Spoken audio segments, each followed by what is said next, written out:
de psychologie. Pour ce faire, nous avons le plaisir et le privilège d'accueillir le professeur Olivier Luminet. Monsieur le professeur, vous êtes directeur de recherche auprès du Fonds belge pour la recherche scientifique, FNRS.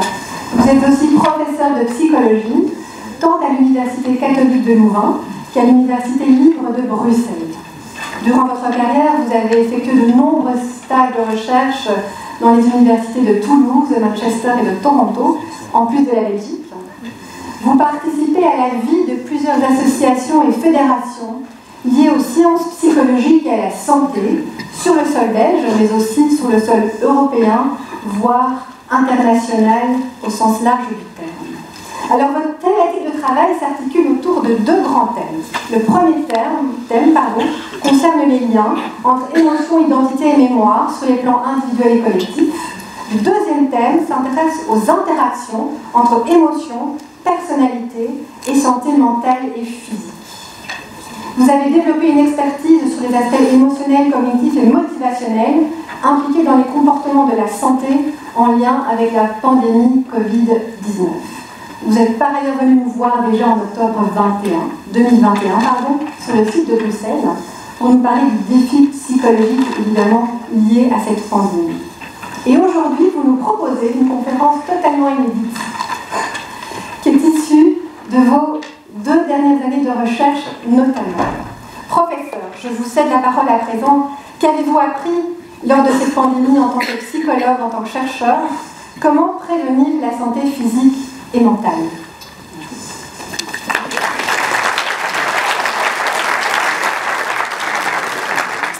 Merci beaucoup pour votre introduction. C'est toujours un immense plaisir pour moi d'être à l'Université des Aînés. J'y suis déjà venu quelques fois.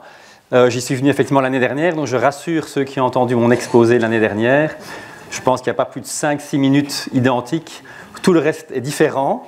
Et donc c'est aussi un plaisir pour moi d'avoir composé cette présentation fort neuve. Grâce à cette invitation, c'était une occasion pour moi de prendre un peu de distance par rapport à cette crise du Covid qui nous a tous absorbés et dans laquelle, au niveau des recherches, on était plongé quasiment au jour le jour pendant plus de 2 ans. Donc volontairement ici, je parlerai de quelques résultats de recherche, mais j'ai envie vraiment de prendre cette distance et d'avoir une discussion ouverte sur ces aspects de distance. Alors je voudrais aussi remercier toute une série de gens qui ont eu la gentillesse et le plaisir de venir ici. Je pense en particulier à un ami qui m'est très cher et ça me touche beaucoup. Je salue aussi les gens qui écoutent à distance et je pense en particulier à M. Pirlet, avenue Montjoie à Uccle, ce qui me permet aussi dédier cette conférence à ma maman qui malheureusement nous a quittés l'année dernière et qui aurait été heureuse d'entendre cette conférence, qui avait toujours eu beaucoup de plaisir à me suivre dans les médias où j'ai été projeté pendant cette crise. Et les différentes institutions qui sont mentionnées ici me sont chères, l'UC Louvain évidemment, le FNRS qui est mon principal employeur, mon institut de recherche, l'Institut de recherche en sciences psychologiques et aussi la Fondation Louvain, vous verrez, qui nous a vraiment beaucoup aidés. Et c'est l'occasion ici, peut-être que certains d'entre vous êtes donateurs ou actifs. La Fondation Louvain nous a vraiment aidés à rendre possible toute une série de recherches qui n'auraient pas pu voir le jour, étant donné l'urgence de l'actualité et la difficulté parfois de lancer des projets de recherche de cette manière. Je salue aussi au passage, et j'expliquerai pourquoi, Charlotte Hutin du Soir, parce que le journal Le Soir a depuis le début été très sensible à la question psychologique dans la crise Covid.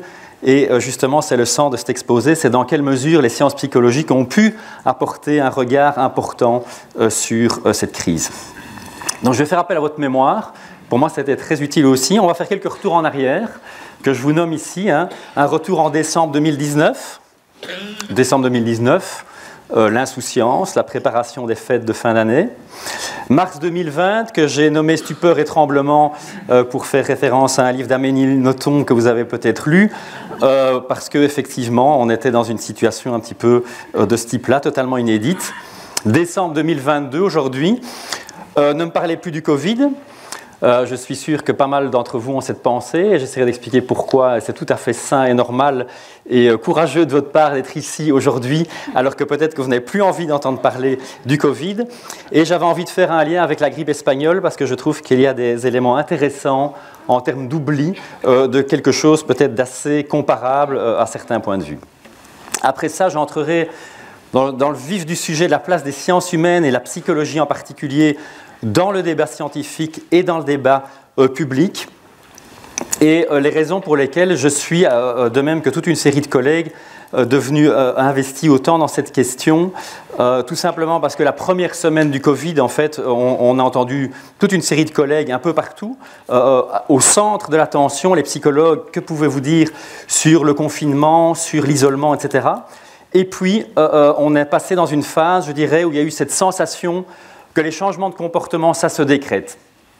Le gouvernement se réunit, le fameux Codeco, qui ne s'appelait pas encore Codeco à l'époque, se réunit. Le Premier ministre nous dit « Vous restez chez vous et vous mettez un masque chaque fois que vous sortez de chez vous ». Et je dirais de manière basique, pour le politique, c'était assez simple, il suffisait de le dire pour le faire. Et il a fallu un certain temps pour se rendre compte que dire ne signifie pas faire. Et c'est pour ces raisons-là que le groupe Psychologie et Corona s'est développé au mois de mai, en constatant la manière avec laquelle les différentes disciplines étaient considérées ou appelées pour conseiller nos autorités. Donc Psychologie et Corona, le baromètre de la motivation, vous avez peut-être entendu parler, qui est le versant recherche. Si vous voulez, Psychologie et Corona, c'est un groupe mixte, et j'y reviendrai, de chercheurs et de praticiens. Le baromètre de la motivation, c'est une équipe de recherche, mais les deux sont étroitement liés. La réponse de la Fondation Louvain, comme je vous ai dit, qui nous a vraiment aidés financièrement. Et je terminerai par Psychologie et Société. Le Covid-19 est un peu derrière nous. Et notre groupe est en train de se reconstituer sur la question de psychologie et société pour montrer qu'il y a toute une série d'autres questions sociétales, et le changement climatique en est une, dans laquelle le regard et l'apport des sciences psychologiques peut être aussi déterminant pour faire face à ce genre de défis. Et donc, il y aura un bilan scientifique. Et dans ce bilan scientifique, évidemment, je ne pourrai pas aborder tout. J'ai choisi quelques concepts, notamment celui de perception des risques. Je pense que c'est un concept très important dans cette crise Covid, sur les types de motivation et les besoins fondamentaux humains aussi, me semble être un point central. Comme Madame Rousseau l'a indiqué, ma thématique centrale de recherche, c'est les émotions. Et Dieu sait s'il y a eu des émotions pendant la crise Covid, donc je parlerai aussi d'émotions. Je parlerai un peu moins de la question de la confiance dans les sources d'information, mais on l'a beaucoup étudié. C'est simplement que j'ai dû faire un choix. De même que de la personnalité, mais par contre, je parlerai aussi pas mal de ce qu'on appelle les normes sociales. Finalement, nos comportements, on les décide aussi en fonction du regard des autres, et ce regard des autres a été très important pendant toutes les étapes de la crise. Mais je voulais aussi, avec vous, faire un bilan sociétal de cette question, parce que globalement, les sciences psychologiques ont un peu changé d'aspect dans leur regard et dans leur rapport avec la population, avec les médias et avec le public. Et donc je décrirai aussi ces différents éléments. Et pour en finir avec ce credo que j'essaye de répéter avec tous mes collègues encore et encore, parce qu'il a toujours du mal à être entendu. Pourquoi n'y a-t-il pas aujourd'hui un plan global et à long terme de promotion et de prévention de la santé mentale dans notre pays ? Et j'expliquerai les étapes, et j'expliquerai les obstacles, et j'expliquerai mon incrédulité par rapport à cet aspect qui, en fait, est ce manque d'ambition et ce manque de prévisibilité à long terme n'est pas simplement suicidaire par rapport à la santé mentale, mais aussi suicidaire par rapport à l'avenir économique de ce pays. Et donc je vous expliquerai cela plus en détail après. Mais maintenant, petit exercice de mémoire, replongez-vous en décembre 2019. Je pense que l'exercice est vraiment intéressant et important. Très peu de gens à ce moment-là prêtaient attention ou ont entendu parler d'un début de maladie qui n'était qu'une épidémie. En Chine, l'information était lointaine. Je pense que pratiquement tous nous avons fêté Noël dans l'insouciance il y a 3 ans. Et réfléchissez bien, dites-vous, c'est quand même assez incroyable. La suite même a continué dans l'insouciance. Début 2020, nous avons appris qu'il y avait toute une série d'infections en Italie. Pourtant, l'Italie, c'est quand même pas très loin. On y est en 1 heure d'avion, mais l'Italie nous semblait encore très très loin. Les images catastrophiques de Bergame, Bergame qui était une ville tellement touchée, c'est même pas à 1000 km d'ici, mais ça nous semblait... C'est passé de la Chine à Bergame et pourtant ça nous paraissait extrêmement loin. Souvenez-vous des préoccupations de nombreux parents qui avaient leurs enfants qui partaient au sport d'hiver et qui signaient des décharges pour décharger l'institution si jamais il se passait quelque chose, parce que la priorité c'était nos enfants doivent partir au sport d'hiver. Il n'est pas question qu'ils puissent rater ça. Imaginez le changement qui est intervenu par la suite. Et pourtant tout ça nous semble très loin. Alors, hommage à Bernard Coulie, un de nos anciens recteurs. Pourquoi ? Parce que le 6 mars, je pense, je ne suis plus tout à fait sûr, mais je pense que le 6 mars, il y avait un colloque interdisciplinaire aux facultés Saint-Louis, et Bernard Coulie nous a dit « Je ne vous serre pas la main ». Je dis, on s'est tous dit pourquoi. Et il nous a dit, écoutez, il y a quelque chose de catastrophique qui arrive, je peux vous le dire, moi je suis tout ce qui se passe en Chine de très près, et dès à présent je fais attention, je ne vous serre plus la main, c'est trop risqué. Et en fait, je pense que c'est le premier jour où je me suis dit, il y a quelque chose qui se passe vraiment de très très sérieux ici. J'avais envie d'évoquer aussi Philippe Jarouski, que vous connaissez sans doute, qui a fait un concert au Palais des Beaux-Arts en février, et on était aussi dans cette drôle d'atmosphère où il a dû dire quelque chose du genre « Je suis heureux d'être avec vous en espérant que le virus ne nous embêtera pas trop dans les semaines qui viennent ». Mais ça restait juste un petit embêtement. Je n'ai pas réussi à retrouver, j'ai cherché qui a pu dire « Nous ne voyons que la première vague d'un tsunami ». Mais de nouveau, au début du mois de mars, c'est une des déclarations qu'il y a eu dans la presse sur le fait que c'était le tout début de la déferlante. Et dans un autre registre, tous les chiffres qui ont circulé évidemment sur ce que cette pandémie allait entraîner. Et ici, je suis dans l'extrême qui avait à un moment donné de nous dire que la pandémie allait tuer plus de 100 000 personnes en Belgique. Donc, tout ça se passe dans un phénomène d'accélération, jour après jour au mois de mars, jusqu'au moment fatidique de ces environs-là. Le 10 mars, je me souviens très très bien avoir dit à mes étudiants, c'est sans doute la dernière fois qu'on a cours ensemble. Je pense qu'ils n'y croyaient pas encore, ça paraissait encore irréel pour eux de se dire on ne se verra plus, en tout cas pendant plusieurs semaines. Je n'oublierai pas non plus le vendredi 13 mars, où dans les couloirs de la faculté, les gens se disaient « Mais est-ce qu'il va y avoir un confinement? Est-ce que c'est vraiment possible? Est-ce que tu imagines? Est-ce qu'on va se retrouver dans la même situation que ce qu'on voit en Chine ?» Et là, on sentait le basculement entre « Oui, c'est peut-être quand même possible ». Et alors, j'avais 2 stagiaires de recherche, qui sont maintenant toutes les 2 doctorantes à la faculté d'ailleurs, qui avaient des sujets de recherche totalement différents sur des thèmes émotionnels. Et je leur ai dit « Écoutez, il faut que vous fassiez un choix, ou bien vous interrompez votre stage pendant quelques semaines ». J'avais encore l'illusion de penser quelques semaines, ou bien vous arrêtez tout et on travaille ensemble sur le Covid. Et elles m'ont dit toutes les 2, on a envie de travailler sur le Covid et je leur suis très reconnaissant parce que c'est un peu grâce à elles aussi qu'il y a vraiment eu un moteur de se dire il faut absolument qu'on réfléchisse à ces questions. Et donc on a monté un premier projet de recherche le vendredi 13 mars après-midi à la faculté et ça a lancé les recherches dont je vais vous parler un petit peu puisque, comme vous le savez, le 18 mars, le lockdown, le confinement, en termes d'émotions, beaucoup d'émotions, certainement la surprise et l'incrédulité, certainement la peur aussi par rapport à une maladie dont on ne connaissait pas grand-chose, est une maladie clairement potentiellement mortelle, mais peut-être aussi quand même, et je vais vous le mettre en évidence, la curiosité, parce qu'en fait c'était quelque chose de tellement nouveau, quelque chose qu'on n'avait jamais vu, qui avait aussi un peu une découverte, je pense, dans ce premier confinement. Et beaucoup de descriptions, en fait, et beaucoup de gens ont dit « Mais oui, mais on a réexpérimenté toute une série de choses. » Et donc, ce que je veux mettre en évidence aussi, c'est le fait que malgré tous les dégâts, tous les dommages, tous les morts, tous les blessés, tous les Covid longs, il y a aussi eu un changement aussi de regard, tout d'un coup, sur toute une série de choses. Et cette émotion de curiosité, je pense, était aussi présente. Les mesures, comme vous le savez, elles étaient immédiates et radicales. Fermeture des écoles, la majorité des lieux de travail, fermeture des frontières, c'est quand même, si on y repense, quand même chose d'assez incroyable, fermeture des frontières. Souvenez-vous des blocs de béton, notamment à la frontière belgo-française, des blocs de béton pour qu'on ne passe plus la frontière, l'arrêt du transport international, le rapatriement en catastrophe des touristes à l'étranger, sans compter ceux qui sont restés 6 mois, 1 an ou 1 an et demi bloqués dans certains lieux. Et la Belgique est devenue une bulle, comme tous les pays sont devenus des bulles.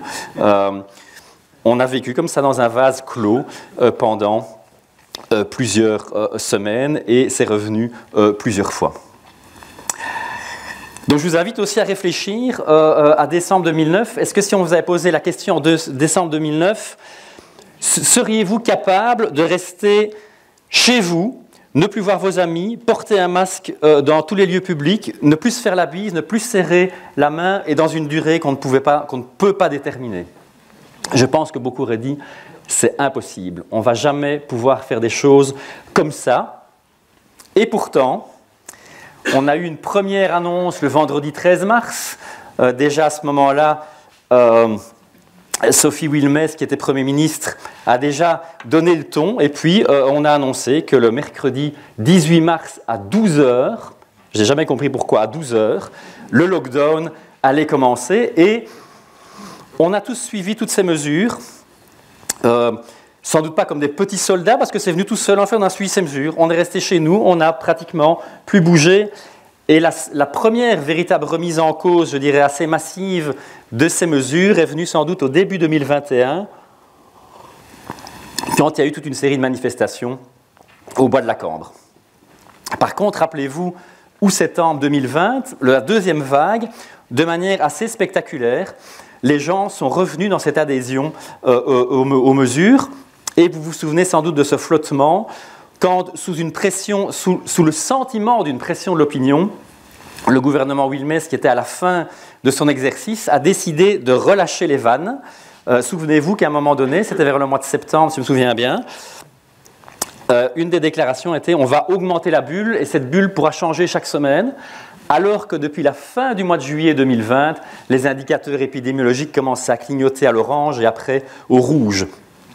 Et donc, je reviendrai là-dessus, ce décalage entre ce que le politique pense, les gens ne vont plus supporter ces mesures aussi difficiles pendant longtemps, et le fait qu'à ce moment-là, et on verra pourquoi, en fait, l'opinion était en demande de mesures assez sévères.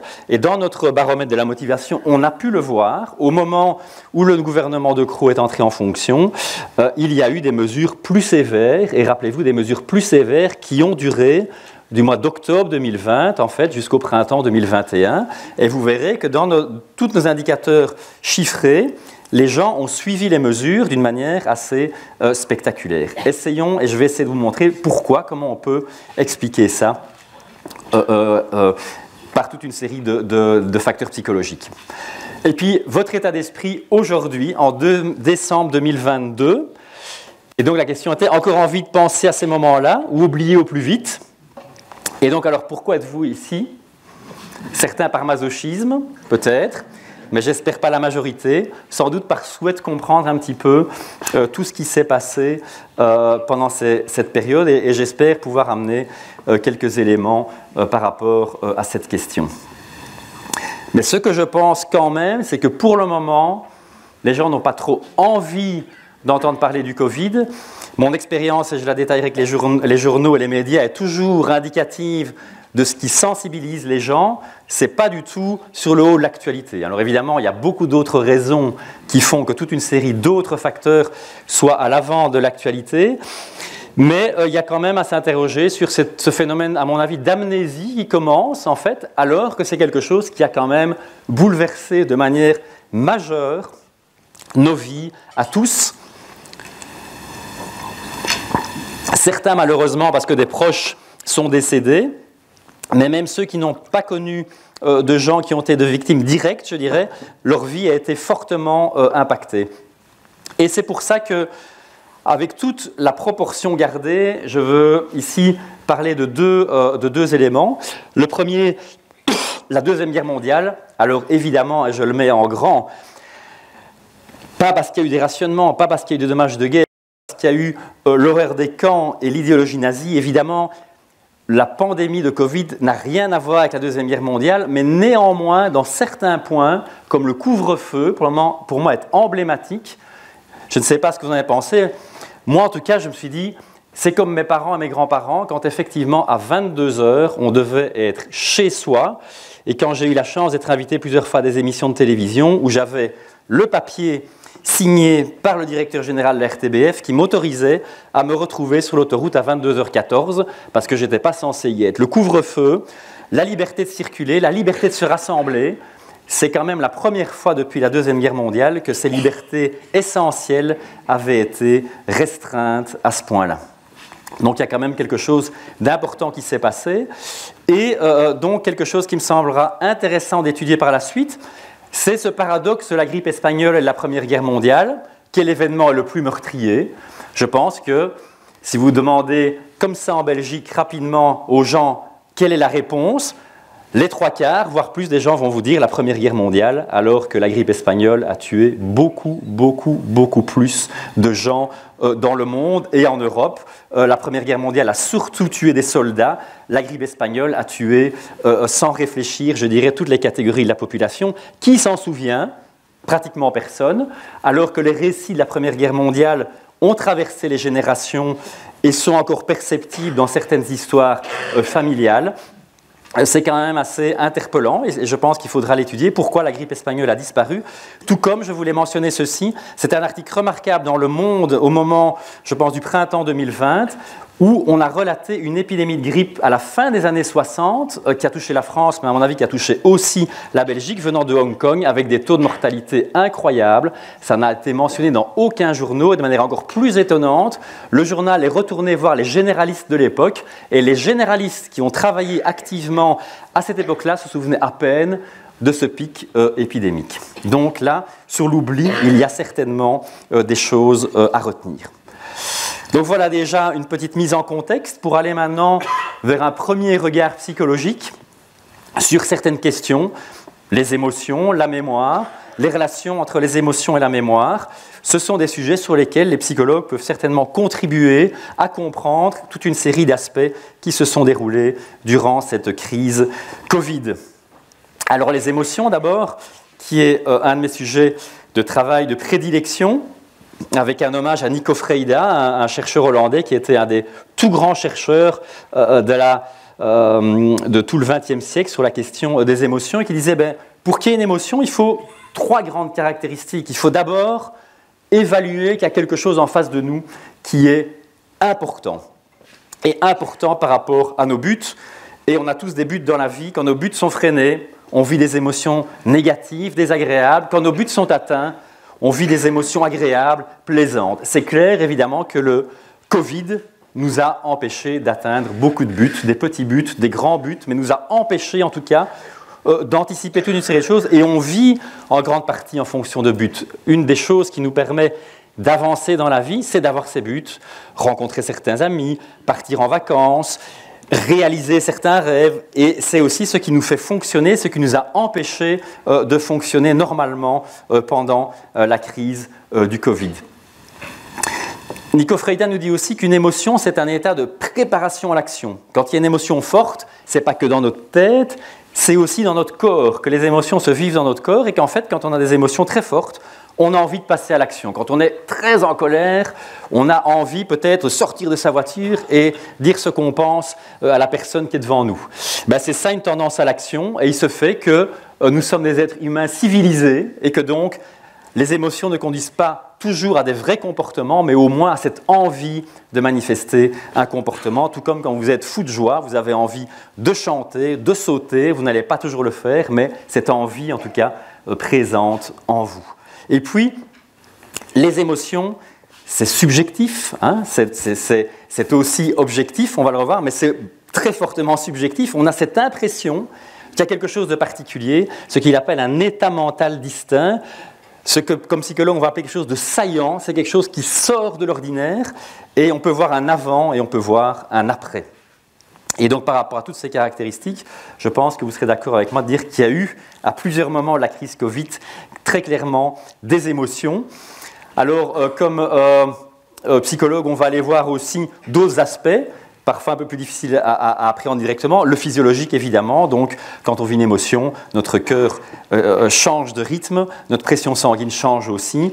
Au niveau de notre visage, de notre posture, de nos mains, de notre voix, tout change aussi, donc l'émotion c'est aussi dans ces fameux comportements, et comme je le disais, c'est dans le subjectif aussi, ce qu'on va appeler nos sentiments. Donc dans les théories des émotions, le sentiment, c'est la partie subjective, c'est le moment où je dis je suis fou de joie, je suis dans une colère noire, ça c'est notre subjectif, mais à côté de ça, les autres observent que notre visage change, notre voix change, et si on vous met des capteurs de votre rythme cardiaque, on va aussi voir que des choses fondamentalement ont changé.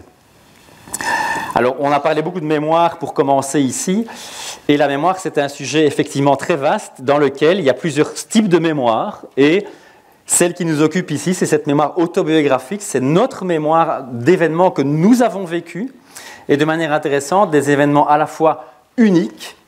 Je suis allé une seule fois dans ma vie à tel endroit et je m'en rappellerai toujours, mais aussi des événements répétés et prolongés. Les vacances annuelles en famille à la mer du Nord, j'y suis allé pendant 25 ans. C'est une mémoire autobiographique, mais qui se répète et qui alors est une espèce de synthèse de toutes ces fois où on est effectivement partis en vacances ensemble. Alors moi, ce qui m'intéresse particulièrement, c'est les liens qu'il y a entre mémoire et émotion. Pourquoi certaines émotions conduisent à certains souvenirs? Pourquoi certains types de souvenirs nous mettent dans un état d'humeur particulier? Et pendant très longtemps, on a eu cette vision très négative de l'émotion en disant l'émotion, ça perturbe beaucoup de choses, ça perturbe aussi la mémoire. Quand on est trop émotionnel, on ne va pas bien se souvenir de ce qui s'est passé. Et en fait, on est tout à fait revenu sur cette question. Et je dirais dans les 30 dernières années, l'idée c'est les émotions en fait aident à fixer le souvenir dans la grande majorité des cas, sauf si l'émotion est de nature traumatique. Dans les cas de situations émotionnelles traumatiques, alors là, la mémoire est perturbée, soit par des mémoires qui reviennent tout le temps, ce qu'on appelle les mémoires flash, des intrusions, être constamment pris dans l'émotion, ou alors un phénomène d'amnésie dans lequel on commence à oublier exactement ce qui s'est passé. Et donc ici, je dirais de manière générale, les émotions qui ont été ressenties pendant la crise Covid étaient d'une certaine intensité et sans doute contribuent à fixer toute une série de souvenirs, sauf si elles ont été vécues de manière traumatique. Mais ça, c'est un seul aspect de la réalité. L'autre, qui va peut-être vous intriguer, et j'ai remis ici le terme anglais « fading affect bias ». Et ça, c'est très bien pour notre survie, c'est qu'avec le temps, on fait un peu le tri. Et donc, les événements positifs et négatifs entrent en permanence dans notre mémoire, mais notre mémoire trie et elle a tendance à se débarrasser beaucoup plus vite des événements négatifs que des événements positifs. Et donc, heureusement, quelque part, mais on va pouvoir dire que c'est quand même un biais de notre mémoire, c'est-à-dire que la trace détaillée d'événements négatifs va avoir tendance à disparaître. Et donc, si on fait référence au Covid, on peut penser que les événements vraiment pénibles qui ont été vécus pendant cette période vont avoir tendance à partir plus vite et que quelques événements particuliers, dans ce moment globalement difficile, mais qui était plus positif, vont par contre, eux, se maintenir plus longtemps. Donc voilà déjà quelques indications, je dirais, de phénomènes psychologiques qui vont nous aider à comprendre certains aspects de ce long terme de cette crise Covid et pourquoi on a envie de se souvenir, on n'a pas envie de se souvenir et pourquoi on arrive à certains moments à se souvenir, on ne va pas se souvenir de certains aspects. Alors comme je vous l'ai dit, dans mon exposé, j'ai envie aussi un peu de vous faire partager ma réflexion sur la place des sciences humaines en général, mais plus particulièrement la psychologie, dans le débat public. Et dans cette observation de ce débat public, ce que j'avais noté à l'époque, c'est la présence massive des psychologues dans ce débat, la première semaine du lockdown, où en fait les médias s'interrogeaient sur les effets de l'isolement. On allait tous rester chez nous. Qu'est-ce que ça peut produire d'être isolé des autres sur la santé mentale? Et donc effectivement, la semaine du 18 mars, les psychologues étaient présents de manière extrêmement fréquente dans les médias. Et puis ensuite, on a eu un basculement et une référence quasi unique à une expertise médicale qui était évidemment indispensable, de virologues, d'immunologues, des épidémiologistes aussi, qui étaient à l'avant-plan de la scène. Et les premières commissions d'experts ont été nommées. Et ces commissions, en fait, n'ont fait que refléter, sans doute, la perception par le monde politique du type de scientifique qui devait être appelé dans cette prise en charge de cette situation.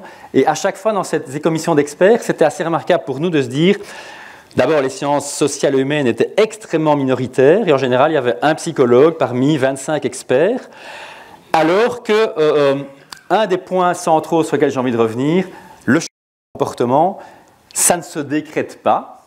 On ne décide pas simplement que du jour au lendemain, les gens vont changer de comportement.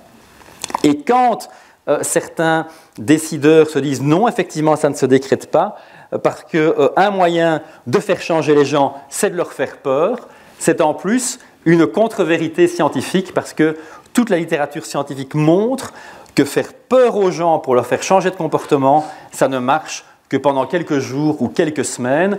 Les campagnes publicitaires sur les routes, qui à une époque étaient basées sur la peur, on vous montrait des images d'accidents absolument épouvantables.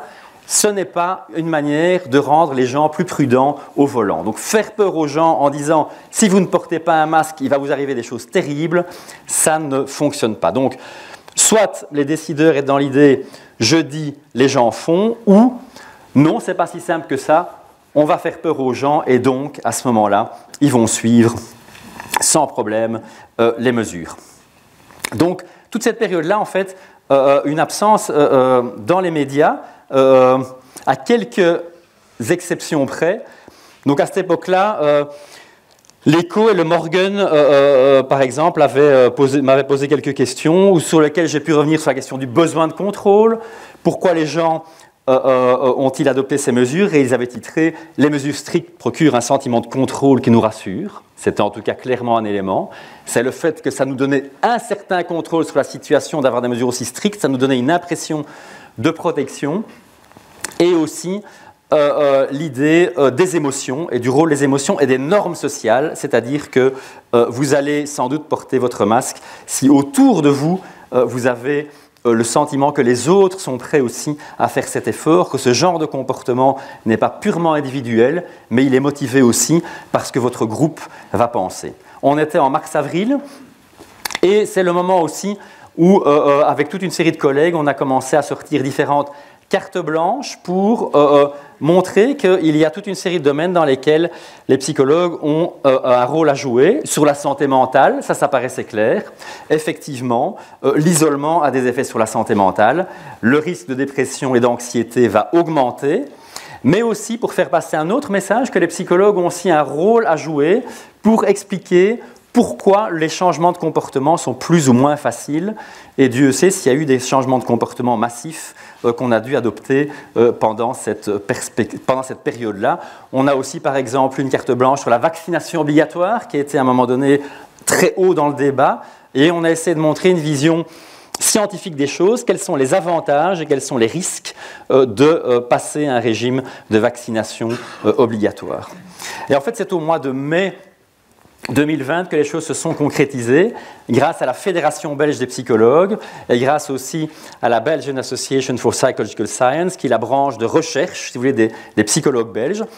Et ce groupe Psychologie et Corona a démarré d'une manière purement organique, pas du tout institutionnelle. Les gens se sont mis ensemble, mais l'expérience pour moi était remarquable parce que c'était des chercheurs et des praticiens ensemble, de toutes les universités belges et des associations professionnelles, de toute une série de domaines, de la psychologie clinique, sociale et de la santé essentiellement. Et donc là, il y a toute une série de barrières qui se sont brisées avec un objectif clair, fournir de l'expertise scientifique. Oui, en fait, j'aurais dû dire ça dès le départ. Il y a peut-être beaucoup de textes ici. Vous aurez tout. Donc, si vous n'avez pas envie de suivre le texte, vous pouvez juste m'écouter. Ceci, c'est simplement à la fois une aide pour moi et un support que vous aurez par la suite. Donc ici, de manière générale, les objectifs, fournir de l'information scientifique, mais de l'information scientifique avec des recommandations, pas simplement des prises de données telles quelles.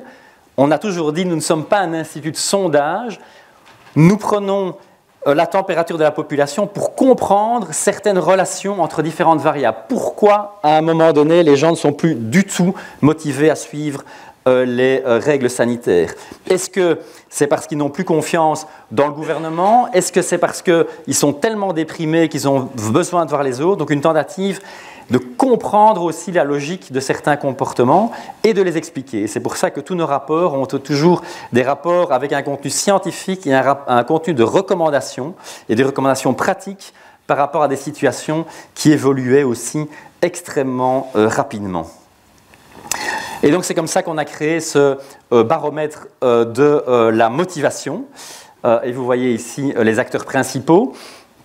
Alors, en passant, vous avez tout de suite identifié le nombre d'acteurs. Donc par hasard, c'était 11. On ne l'a pas fait exprès. On ne voulait en aucune façon créer une nouvelle équipe de foot pour la Belgique. Mais il se fait que par hasard, on était 11 dans un projet vraiment exaltant, avec toute une série de collègues que je connaissais sans les connaître, et avec toute une équipe de chercheurs aussi qu'on a pu engager.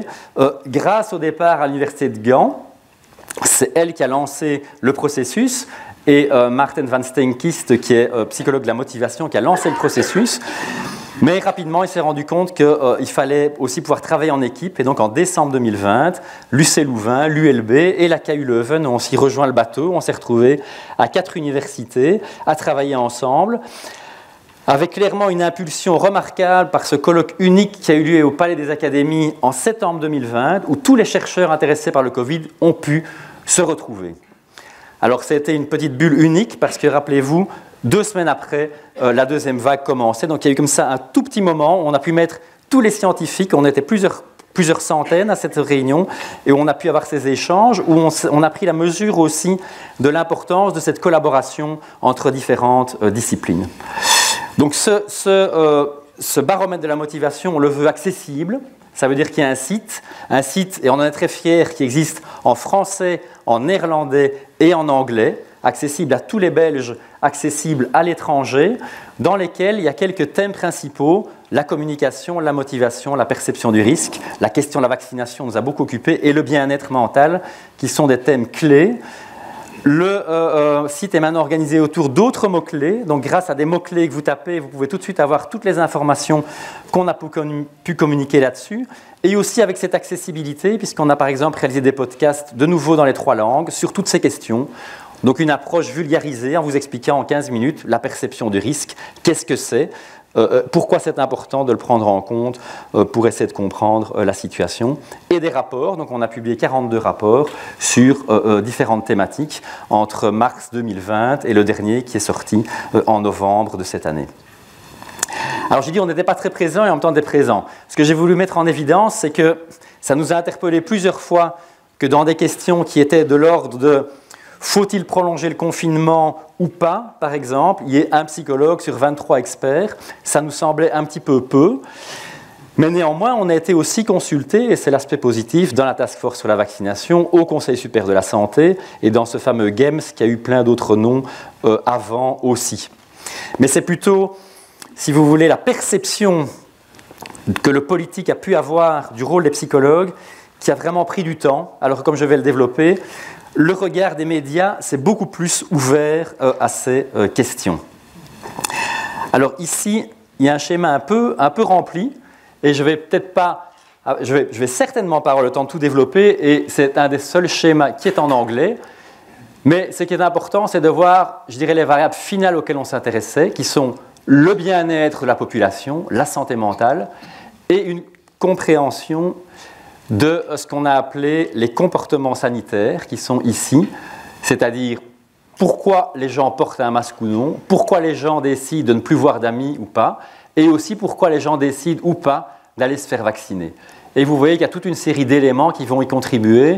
Aujourd'hui, je parlerai pas mal de motivation, de perception du risque, et un petit peu aussi des besoins fondamentaux.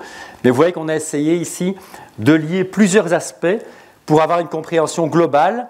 Mais in fine, 2 choses nous intéressaient particulièrement, c'est comprendre le suivi ou non de ces comportements et examiner l'impact des mesures qui étaient prises sur la santé mentale.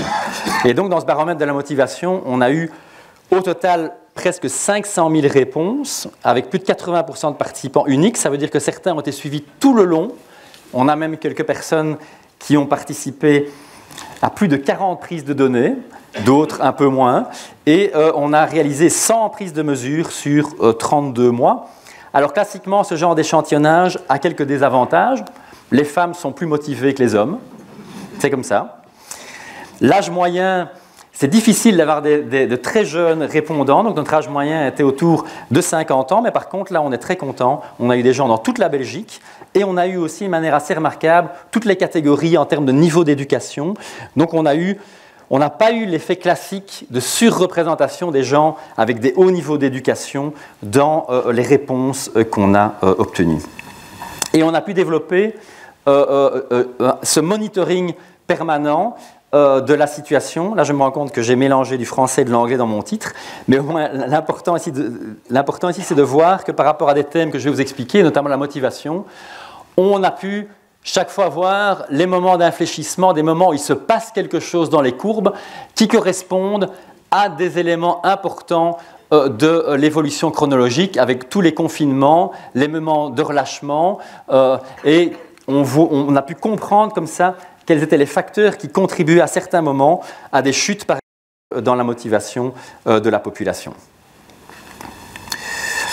Et donc, tous nos rapports donc, sont en accès libre et correspondent aussi à des moments particuliers. Donc, le numéro des rapports correspond à des moments spéciaux. Vous voyez qu'à la fin, il y en a un peu moins parce que heureusement, la station s'est stabilisée. Mais vous voyez qu'entre septembre 2020 et mai 2021, ça n'a pas arrêté parce que, si vous vous souvenez de cette époque-là, les choses changeaient quasiment toutes les semaines. À la fois, les données épidémiologiques changeaient, la manière parfois dont le politique abordait les choses changeait. Et la population commençait aussi à être un peu épuisée par la situation. Donc il y avait vraiment ce besoin de ces prises de mesures extrêmement rapides.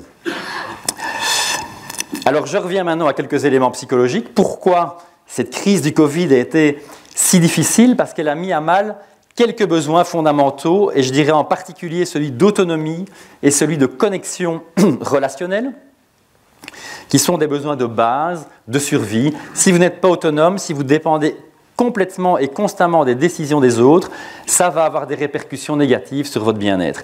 Et inutile de dire qu'en termes d'autonomie, on a été un peu restreint, on ne pouvait plus vraiment décider de ce qu'on voulait, alors qu'on a vécu dans cette autonomie quasi totale pendant le reste de notre vie. Et donc, ce besoin étant mis à mal, il a touché particulièrement à notre bien-être. L'autre, c'est le besoin de connexion relationnelle, l'expérience de liens proches avec les autres, le fait d'être apprécié par les autres, d'être aimé par les autres, de sentir ce climat de connexion. Et on a réalisé avec le temps aussi que ce sont les jeunes en fait, qui ont payé le plus lourd tribut. Je ne parlerai pas tellement, mais j'en parlerai tout à la fin de la question de la santé mentale des jeunes. Il y a un sondage qui vient d'être mené maintenant par la Mutuelle Solidaris qui remonte cet élément-là. La population qui récupère le plus mal de la crise Covid, ce sont les jeunes aujourd'hui. Et pourquoi? Parce que le sentiment de connexion relationnelle est encore plus vital chez les adolescents et les jeunes adultes. Quand on avance en âge, on se contente en général plus facilement de quelques amis proches, mais quand on a 15-17 ans, une vie sans des dizaines d'amis qu'on peut voir concrètement, c'est très difficile et donc ce besoin fondamental a été très atteint chez eux. Alors aussi, comme psychologue, que ce soit dans le passé, dans l'actuel et le futur, il y a toujours cette question de combiner plusieurs points et parfois ça a été mal compris ou mal perçu, mais en tant que psychologue, on se devait de manière égale de comprendre à la fois l'impact des mesures sur la santé mentale, mais aussi de pouvoir comprendre les facteurs qui expliquaient ces variations dans le suivi des mesures, parce que, effectivement, surtout avant la vaccination, le fait d'avoir des moments où les gens n'étaient plus motivés du tout à suivre les mesures créait des situations épidémiologiques à risque dans lesquelles on se retrouvait dans un état de circulation du virus qui était problématique. Et donc, ça a toujours été cette question des deux éléments, comment aider la population à faire face à ces situations difficiles dans lesquelles il fallait prendre des mesures qui étaient parfois contre nature et en même temps préserver cette santé mentale de la population. Et donc, comme je vous disais, on a beaucoup travaillé sur la motivation. Et ici, je voulais juste distinguer trois aspects de la motivation, ce qu'on appelle une motivation volontaire. Je fais quelque chose parce que je suis convaincu que c'est quelque chose qui est bien. Je le fais naturellement sans réfléchir. Ce qu'on appelle la motivation par devoir, c'est un petit peu avec la baïonnette derrière vous et l'idée, si vous ne le faites pas, vous allez payer une amende, par exemple. Donc ce sentiment d'être obligé d'accomplir certains actes. Et le phénomène d'amotivation qui peut être dû à de la méfiance dans ce qu'on vous dit, voire à une opposition active par rapport à la situation, voire le fait que ça demande trop d'efforts. Et cette question de la motivation nous a occupés très souvent. Et ici, simplement pour vous illustrer cet élément-là, c'est en fait la seule partie de l'année dernière, donc ceux qui étaient là où lieu l'année dernière s'en souviennent peut-être encore, où on a pu mettre en évidence que seule une motivation volontaire conduit en fait à vouloir se faire vacciner, et que si on le fait par obligation, en fait, on n'a pas du tout envie. Si on ne croit pas les autorités, ou si on est en opposition avec ce que les autorités politiques nous disent, on va être encore moins volontaire pour se faire vacciner. Mais ce qui est très intéressant ici, c'est de vous montrer que cette obligation par devoir, parce que les autres me disent de le faire, ou parce que je risque de payer une amende si je ne le fais pas, ce sont des mécanismes qui ne fonctionnent pas bien du tout. Cette motivation volontaire est un élément central. Évidemment, c'est plus facile à dire qu'à faire, mais comment progressivement amener les gens, sans tomber dans ce qu'à certains moments, certains ont voulu nous accuser de faire, de manipuler les gens par rapport à ce que les autorités disaient. On a à chaque fois essayé d'expliquer au contraire pourquoi cette motivation changeait à certains moments. Et par exemple, de montrer des choses qui sont peut-être contre-intuitives. Des mesures plus strictes ne sont pas nécessairement démotivantes pour les gens. Il n'y a pas un lien direct entre « parce que c'est strict, les gens vont perdre leur motivation ». En fait, ça va toujours dépendre du sens qui est donné à ces mesures et de la cohérence de ces mesures. Et donc, au fur et à mesure de la crise, on a eu plusieurs épisodes différents. Je reviens sur l'épisode de septembre 2020 parce qu'il est vraiment exemplatif. C'est un moment où il y a parallèlement un relâchement des mesures et une chute de la motivation. Donc, en fait, ici, vous voyez ce qu'on appelle cette motivation volontaire en bleu. Elle chute ici de manière spectaculaire. Et la motivation par devoir et le manque de motivation montent en flèche. Et en parallèle, qu'est-ce qui se passe? Dans le suivi des mesures, limiter les contacts fatalement tombe, puisque le gouvernement dit vous pouvez avoir plus de contacts. Mais ce qui est remarquable, c'est qu'en même temps que les gens ont plus de contacts, ils abandonnent le masque, ils abandonnent toute une série d'autres mesures. Et donc, en fait, il y a un lien entre, à un moment donné, un abandon des mesures, une perte de motivation, dans un moment, en fait, où épidémiologiquement, il y a un besoin de changer la manière de réagir. Et c'est ce qui se passe, en fait, de manière aussi remarquable en Noël 2020. Souvenez-vous de la sévérité des mesures à Noël 2020. Vous aviez droit à avoir une seule personne, et si vous pouviez isoler 2 personnes, les médias nous ont dit, mais les gens ne vont jamais accepter ça. Et en fait, la motivation de la population dans cette période-là, là voilà, ça c'est la période de l'hiver, et la période du printemps, donc hiver 2020, printemps 2021, la motivation volontaire reste extrêmement élevée, et en parallèle, les différents comportements sanitaires sont aussi à un niveau élevé, et on va essayer de voir pourquoi. Un des facteurs, en fait, c'est que les gens avaient une perception très claire du risque qu'ils prenaient si jamais ils commençaient à voir beaucoup de gens. Et donc, beaucoup d'indications nous ont montré aussi que les gens qui n'ont pas respecté les mesures parce qu'ils avaient besoin de voir des autres se sont sentis très mal, très culpabilisés, et donc ils n'ont pas vécu nécessairement bien ce moment du réveillon de Noël 2020. Donc ça, c'est des chiffres, mais à chaque fois, au-delà des chiffres, on a voulu aussi donner des recommandations pratiques, comme par exemple une communication plus empathique. On a quand même essayé d'expliquer aux différentes autorités qui nous ont entendus que prendre le point de vue des autres, souligner l'importance de l'effort collectif et de la difficulté ou même de l'extrême difficulté de suivre les mesures, c'était au moins un point important de reconnaître cet effort et donc personnaliser aussi les aspects de motivation étaient des éléments qu'on a voulu mettre en évidence pour je dirais, rendre cette communication plus accessible et plus humaine aussi vis-à-vis de la population. Alors justement, cette question de perception du risque, donc en fait, à tout moment, on se dit, est-ce que je prends des risques quand je fais ceci? Et est-ce que, de manière générale, la population prend des risques? Et ce n'est pas la même chose, en fait, c'est classique en psychologie, on estime toujours que les choses sont plus risquées pour les autres que pour soi. Mais c'est un biais classique. Vous avez toujours l'impression que les autres ont plus de risques d'avoir un accident que vous, de tomber malade que vous. Donc c'est très important en fait, d'avoir ces deux éléments, si vous voulez, pour avoir une réponse qui traduit sans doute la vérité. Et autre élément très important dans la crise Covid, tout le temps demander en fait, est-ce que vous avez peur d'être infecté ou est-ce que vous avez peur d'être gravement malade? Et les deux en fait ont joué de la même manière pendant très longtemps. Et de manière intéressante aussi, on a évalué ce qu'on appelle les inquiétudes des gens, toutes les pensées négatives qu'ils pouvaient avoir pendant cette crise. Et un petit schéma que je vais essayer de vous expliquer le plus clairement possible. À chaque fois que le nombre d'infections et d'hospitalisations changeait, ces fameux chiffres qu'on nous assommait tous les jours, ça conduisait en fait à deux choses automatiquement, une perception du risque accru et une augmentation des inquiétudes. Mais ce qui est très important à voir ici, c'est que uniquement la question de la perception du risque, une espèce d'évaluation, je dirais, sans émotion de quel risque je cours, seulement la perception du risque conduisait en fait à avoir cette motivation autonome et à suivre les mesures qui étaient recommandées par le gouvernement. Alors qu'au contraire, les inquiétudes et la mise en évidence des aspects anxiogènes conduisaient à diminuer la motivation et à diminuer le suivi des mesures. Donc en fait, cette balance, de manière centrale, elle se situait ici, entre perception des risques et perception des inquiétudes.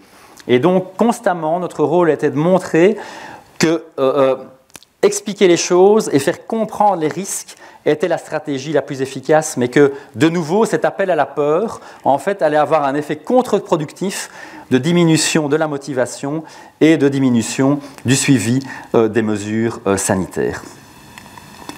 Donc, ça, c'était un point important. Alors aussi, un élément central, je vais peut-être tout de suite aller sur le schéma, en fait, ce sera beaucoup plus facile à comprendre. Est-ce que sévérité, infection, c'est des choses différentes?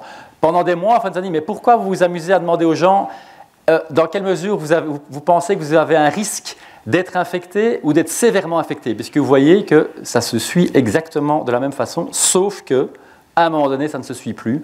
Et là, c'est la vague Delta et la vague Omicron. En fait, à ce moment-là, tout d'un coup, une flèche monte, l'autre baisse. En fait, le paradoxe, c'est qu'à partir de ce moment-là, le risque de se faire infecter, les gens ont réalisé qu'il était plus élevé, mais le risque que ce soit avec des conséquences graves a diminué. Évidemment, le paradoxe, c'est maintenant, en fait, je prends le risque d'être infecté parce que je sais que si je le suis, ça va causer moins de problèmes. Et donc, c'est ce moment-là aussi qui était un moment de changement radical dans les comportements des gens parce qu'il y a eu ce décalage, en fait, entre ces deux éléments. Et tout d'un coup, en fait, cette ligne orange, qui est la perception de la sévérité, était l'élément central qui a déterminé notre motivation et le fait d'adhérer aux mesures. Avant ça, c'était un peu la même chose. Vous posez l'une question ou l'autre, ça revenait au même. Tout d'un coup, l'élément central, c'est de demander aux gens, est-ce que vous pensez que vos comportements vont être risqués par rapport au développement de symptômes sévères? Et donc, ce genre de résultat, de nouveau, ça nous a conduit à des recommandations pratiques, de nouveau insister auprès des autorités de ne pas utiliser des messages de peur et des messages de menace, mais au contraire de visualiser, d'aider les gens à visualiser différents scénarios. Qu'est-ce qui se passe si aujourd'hui, et c'est important avant les fêtes de Noël, si on dit à la population « vous ne pourrez voir qu'une seule personne proche pendant les fêtes de Noël, mais si on arrive à limiter la circulation du virus, alors on peut espérer qu'au mois de mars, par exemple, les mesures s'allègent », eh bien, si les gens ont cette perception claire de l'effort à accomplir par rapport aux résultats obtenus, à ce moment-là, les gens trouvent un sens dans ce qu'ils font et sont aussi plus prêts à respecter et à suivre ces mesures. Autre élément pratique par rapport au port du masque, dire aux gens et responsabiliser les gens en disant « c'est un peu trop compliqué de dire tout le monde, quel que soit l'âge, où que vous soyez, portez un masque ». Il y a eu ce sentiment au début, une espèce de responsabilité collective, tout le monde agit de la même façon. On a essayé le plus possible de montrer que cette responsabilité elle est aussi individuelle et que c'est important d'aider les gens aussi à décider en fonction de circonstances. Et ici, c'est relativement simple. Est-ce que je suis dedans ou dehors ? Est-ce qu'il y a beaucoup de gens, peu de gens avec moi? Est-ce que la ventilation de la salle est bonne ou mauvaise? Si je suis à l'intérieur, qu'il y a beaucoup de gens et clairement il y a une mauvaise ventilation, ce sont 3 signaux d'alerte pour décider de mettre un masque. Et à chaque moment, de pouvoir aussi adapter son jugement à sa vulnérabilité personnelle et aux circonstances que l'on va rencontrer.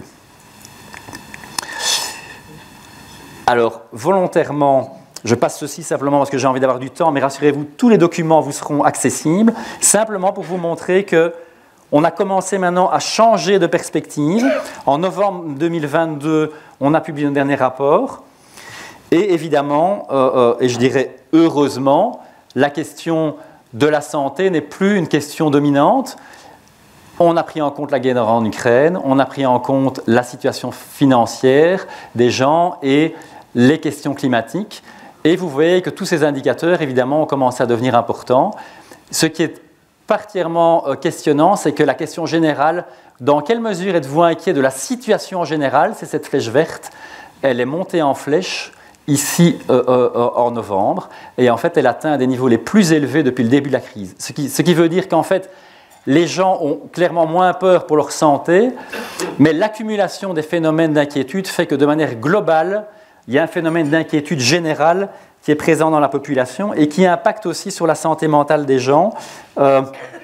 Et là, c'est intéressant aussi de voir qu'en fait, les questions de santé personnelle et les questions de difficultés financières, c'est ce qui va le plus affecter la santé mentale, les symptômes dépressifs et anxieux. Donc, c'est les gens qui craignent pour leur santé ou qui sont dans une situation financière précaire qui vont directement avoir un impact sur le développement de symptômes dépressifs et anxieux. Les autres questions sont un peu distantes encore pour les gens. Donc, par exemple, la question du changement climatique, c'est une situation pour laquelle les gens disent « je suis inquiet, mais ce n'est pas ça qui va me rendre déprimé aujourd'hui ». Parce que l'échéance est plus loin, en fait, pour les gens. Donc, ce genre d'indicateur, ça aide aussi à montrer où sont les priorités à apporter. Et donc, par exemple, ici, on a mis en évidence que des éléments comme le changement climatique ou la guerre en Ukraine, bien sûr, ça préoccupe les gens, mais donc ça n'affecte pas directement leur bien-être. Je regarde juste le temps, un quart d'heure environ. Un quart d'heure environ pour parler de la Fondation Louvain et des 4 chercheurs qui ont été impliqués dans ce travail. Et après, pour terminer sur les questions du rapport aux médias et du rapport aux politiques et comment ces choses ont évolué.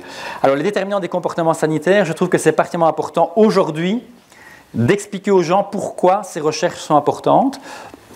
Ce n'est pas juste par plaisir qu'on a fait ces études, c'est aussi parce que maintenant, ça nous aide à mieux comprendre ces déterminants face à des crises futures, en fait, à se préparer mieux aussi à de nouvelles pandémies, parce que malheureusement, ça nous pend au nez, et par rapport à d'autres types de crises, comme la crise énergétique ou la crise climatique. Et ici, ce qui était important, c'est que les comportements clés, je dirais, pendant le Covid, étaient de nature fondamentalement différente. L'hygiène des mains, c'est quelque chose qu'on a appris depuis qu'on est tout petit, et finalement, il s'agissait juste de renforcer un comportement qui avait déjà été appris. Donc, ce n'est pas très difficile. Le port du masque, c'est quelque chose de contraignant, mais qui à un moment donné est devenu une habitude, avec malheureusement chez le politique cette tentation aussi de faire plaisir, ou de croire faire plaisir à la population et de devoir revenir en arrière, comme la décision de la région bruxelloise d'arrêter le masque avant les autres régions, ou la décision de la région flamande d'enlever le masque à un moment donné où l'épidémie reprenait, et où là on a des phénomènes de marche arrière qui sont compliqués. Il vaut mieux, quand l'habitude s'est installée, dire aux gens, gardez cette habitude quelques semaines de plus, que, à un moment donné, parce qu'on pense faire plaisir à la population, dire, il n'y a plus besoin du masque. C'était notamment à la Toussaint, si vous vous en souvenez, à la côte belge, et une reprise de l'épidémie, évidemment, extrême, qui a obligé à faire marche arrière. Ben, la marche arrière, c'est toujours beaucoup plus difficile. Et alors, les comportements contre nature, parce que comme psychologue, on peut le dire, c'est des comportements contre nature, imposer la distance sociale, limiter les contacts sociaux, ça préserve la population à court terme d'une infection, mais à long terme, ça va avoir un effet extrêmement négatif sur toute une série de groupes fragilisés, les jeunes, les personnes âgées, surtout si elles sont isolées, les personnes qui sont atteintes de maladies chroniques, de troubles mentaux, et les personnes qui sont, par exemple, déplacées, comme les réfugiés. Et donc, il y a toute une série de populations à risque. Donc, grâce à la Fondation Louvain, on a pu vraiment essayer de comprendre beaucoup mieux ce qui prédisait le fait de suivre certains comportements par rapport à d'autres. Donc, on a posé une multitude de questions. Je vais essayer de simplifier quelque chose, comme vous en doutez, qui est assez complexe, puisque pendant 4 mois, on a suivi 5800 personnes à une période qui était à la fois la 3e vague au début et puis le début de l'été où les infections diminuaient. sur toute une série de questions du genre, est-ce que les gens étaient prêts à accomplir ce comportement? Est-ce qu'ils avaient l'impression que s'ils le faisaient, ça contribuait à limiter la propagation du virus? Est-ce qu'ils le faisaient pour eux-mêmes ou parce que les autres autour d'eux s'attendaient à ce qu'ils le fassent? Savoir aussi si pour eux, ces comportements étaient faciles ou difficiles à adopter. Ça, c'était certaines des questions qu'on posait, mais on leur demandait aussi leurs émotions du moment et leurs émotions par rapport à eux-mêmes et par rapport aux autres. Un point très important, c'est la crainte que les gens tombent malades. Est-ce que les gens nous déclarent avoir des craintes par rapport à leur état de santé? Évidemment, leur âge, leur sexe, leur niveau d'éducation sont des éléments qui comptaient. On a beaucoup regardé ce qu'on appelle les normes, et dans ces normes, y compris ce qu'on appelle les normes morales, où certaines personnes pensent que c'est un devoir moral de suivre ces mesures. Est-ce que c'est quelque chose qui va aider les gens à les suivre ou pas? Cette fameuse perception du risque et ces questions de motivation dont je vous ai déjà parlé, mais aussi les habitudes. Est-ce que ce sont des choses qui sont devenues, que je fais de manière, je dirais presque rituelle, sans y réfléchir? Et on leur posait des questions aussi sur toute une série de facteurs personnels de risque lors de leur état vaccinal ou le fait d'avoir été infecté préalablement. Et ça nous a permis alors d'essayer de voir quels facteurs étaient extrêmement importants. Par exemple, les normes, c'est quelque chose d'extrêmement important, sauf pour l'hygiène des mains. Vous décidez de vous laver les mains pour vous-même, mais porter un masque, respecter la distance interpersonnelle et limiter les contacts sociaux, c'est grandement influencé par votre entourage. Alors que, par exemple, le sentiment d'auto-efficacité était quelque chose qui était peu important pour expliquer les comportements. Donc ça nous a aidé à voir certains déterminants ici, tout comme les émotions. Et là, de nouveau, nos données ont appuyé cette question, jouer sur la peur, ça ne marche pas. En fait, ça marche uniquement un petit peu pour l'hygiène des mains. Effectivement, les gens qui sont dans un état de peur sont sensibilisés à cette question, mais ça n'a aucun impact sur les autres comportements sanitaires. Par contre, par rapport aux émotions positives, ce qui était très intéressant, c'est que les aspects d'empathie, ici, être attentif, prudent, compatissant, cet élément interpersonnel était fortement lié au fait de suivre beaucoup plus ces comportements. Et donc ça veut dire que renforcer ces comportements, ces émotions positives vis-à-vis des autres est un facteur extrêmement important aussi qui peut être utilisé dans des campagnes de prévention et de promotion de la santé. Et donc, ces éléments-là, la peur, sûrement pas une stratégie. Dans les émotions positives centrées sur les autres sont extrêmement importantes.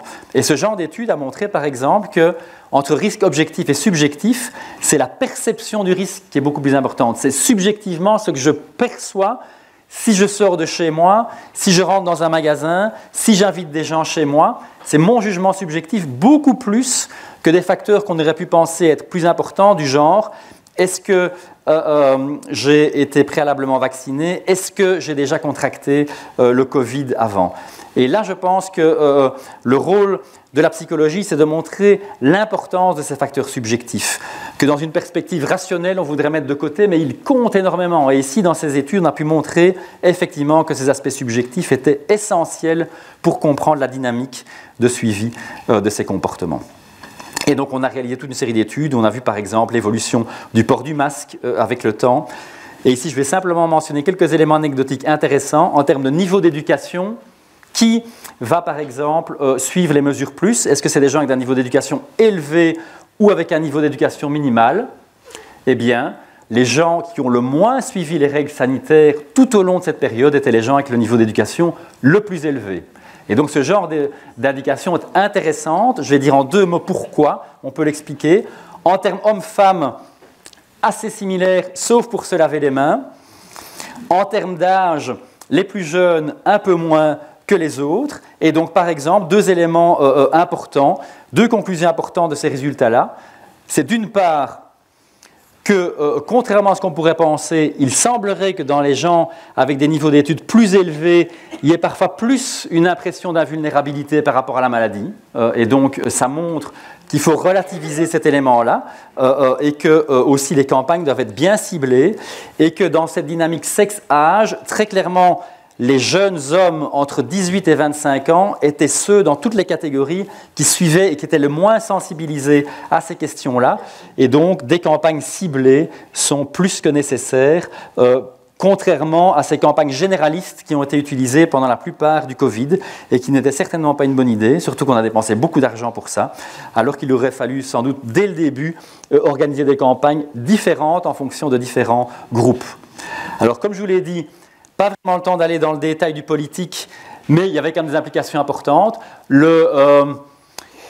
La chute de confiance dans les responsables politiques, et elle ne va sans doute pas s'améliorer dans les mois qui viennent, est liée fortement au suivi des mesures sanitaires. Aussi curieux que ça puisse vous paraître, c'est très clair, c'est très très clair.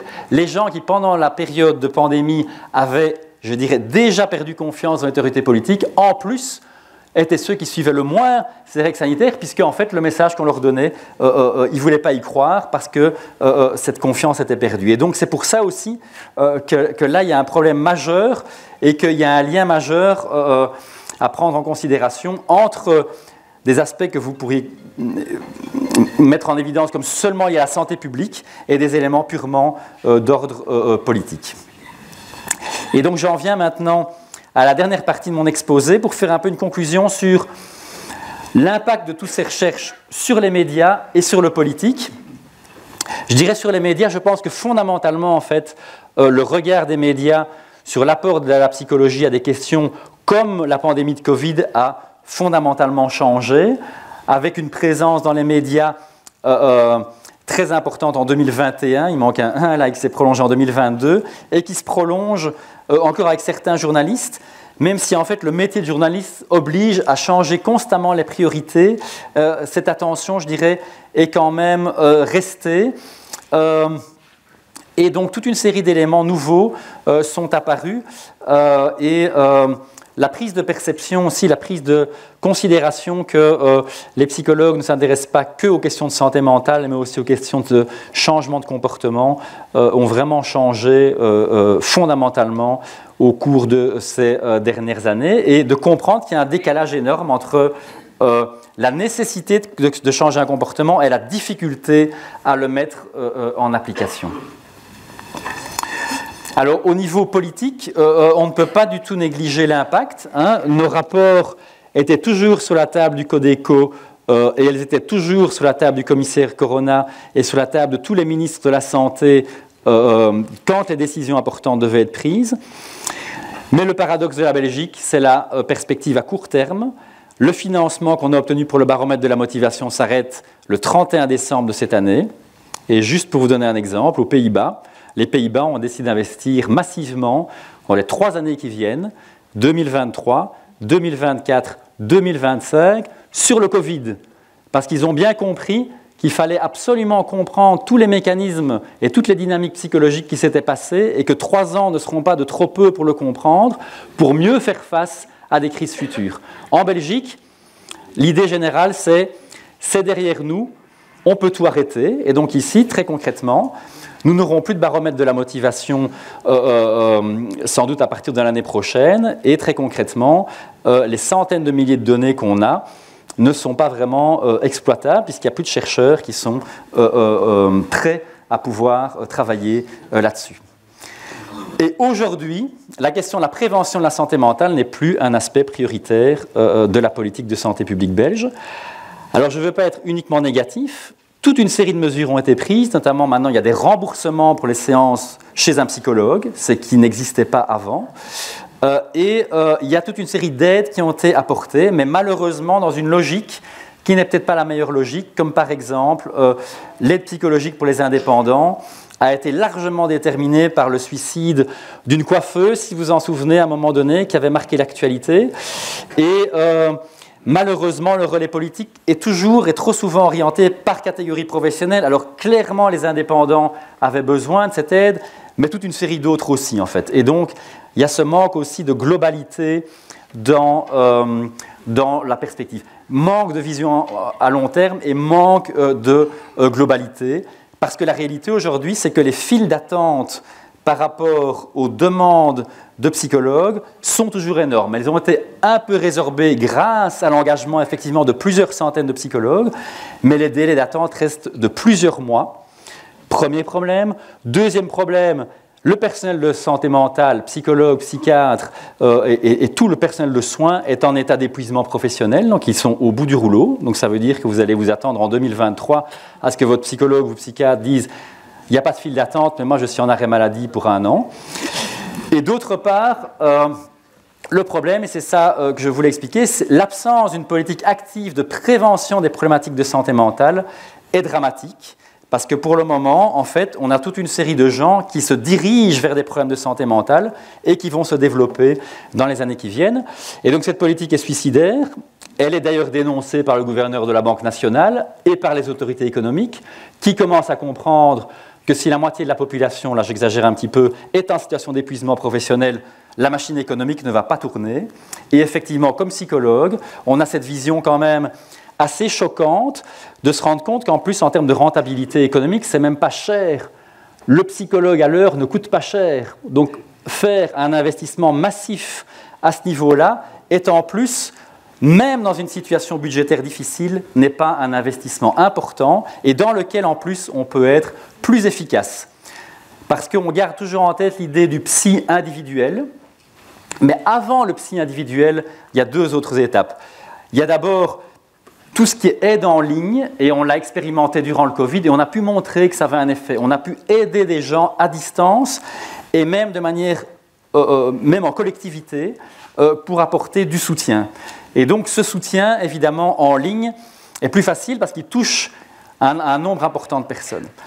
Il y a des interventions en présentiel qui peuvent se faire en groupe dans les collectivités, et la rencontre 1 à 1, le psy avec son patient, c'est dans les situations les plus sérieuses. Mais il y a toute une série de choses qui peuvent être mises en place avant et qui, pour le moment, sont très peu mises à l'avant-plan. Donc cette politique à 3 niveaux qui permet de toucher les publics les moins atteints de la manière la plus large possible et de concentrer l'effort des psychologues individuels sur les situations les plus aiguës. Donc il y a des solutions en plus très concrètes qui peuvent être mises en place. Alors ça, c'est un peu l'ironie du sort. Hein. Donc à plusieurs reprises, on a fait une comparaison entre le coût quotidien du testing en Belgique et le coût d'une politique de prévention de la santé mentale. Il faut savoir qu'à un moment donné, malheureusement, j'ai pu retrouver les chiffres, mais les chiffres étaient énormes. Alors je ne dis pas que c'était inutile, ce que je dis simplement, c'est que si pendant toute cette période-là, on a pu consacrer une somme qui était au moins, je n'ai pas vérifié, mais au moins d'1 million d'euros par jour pour le testing, on doit sans doute être en mesure aujourd'hui de dégager des budgets de type 30 à 40 millions d'euros. C'est une politique de prévention de la santé mentale à long terme, pas à 6 mois, mais à 5 ans ou à 10 ans. Et actuellement, c'est quelque chose qui n'est pas du tout mis en évidence. Autre exemple aussi, la santé mentale des jeunes, pavé dans la mare en mars 2021. On a reçu une aide du cabinet de Mme Glatigny pour faire une enquête sur la santé mentale des jeunes à ce moment-là. Les résultats étaient désastreux. Plus de la moitié des jeunes des 18 à 25 ans étaient cliniquement déprimés et anxieux. Étude dans laquelle on a eu plus de 20 000 réponses. Donc c'est quand même pas mal.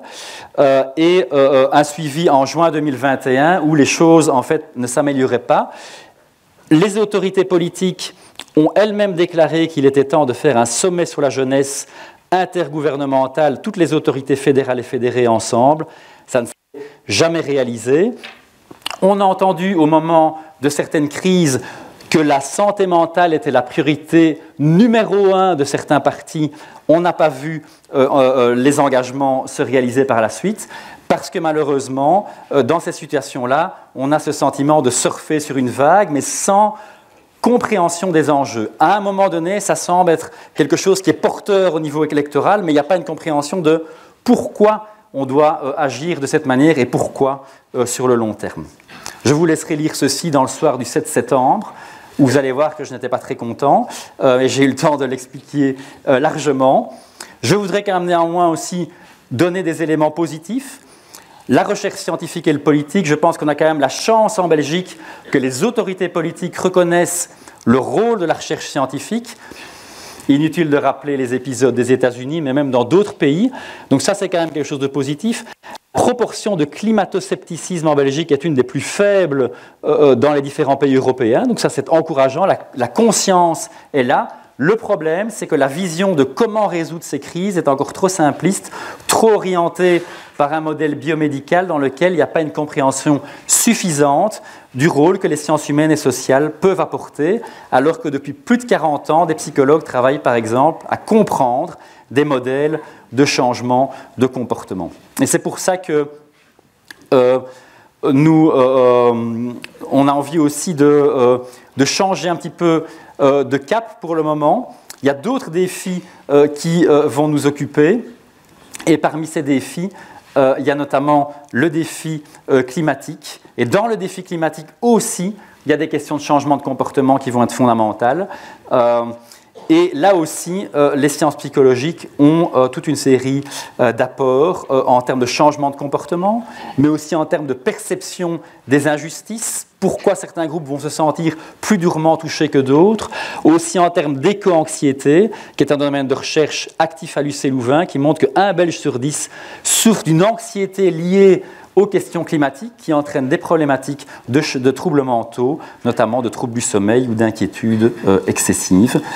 Et donc c'est pour ça que notre groupe Psychologie et Corona va devenir Psychologie et Société pour pouvoir justement relever certains défis majeurs. Et un des défis majeurs, c'est la question climatique. Vous avez peut-être entendu parler du Centre d'excellence sur le climat qui vient d'être fondé maintenant, où malheureusement, je dirais, le clignotant, les sciences humaines et sociales pour apporter beaucoup d'éléments, n'a pas été particulièrement activé. Donc de nouveau, il sera important pour nous d'expliquer pourquoi la contribution de la psychologie à cette question-là est aussi essentielle.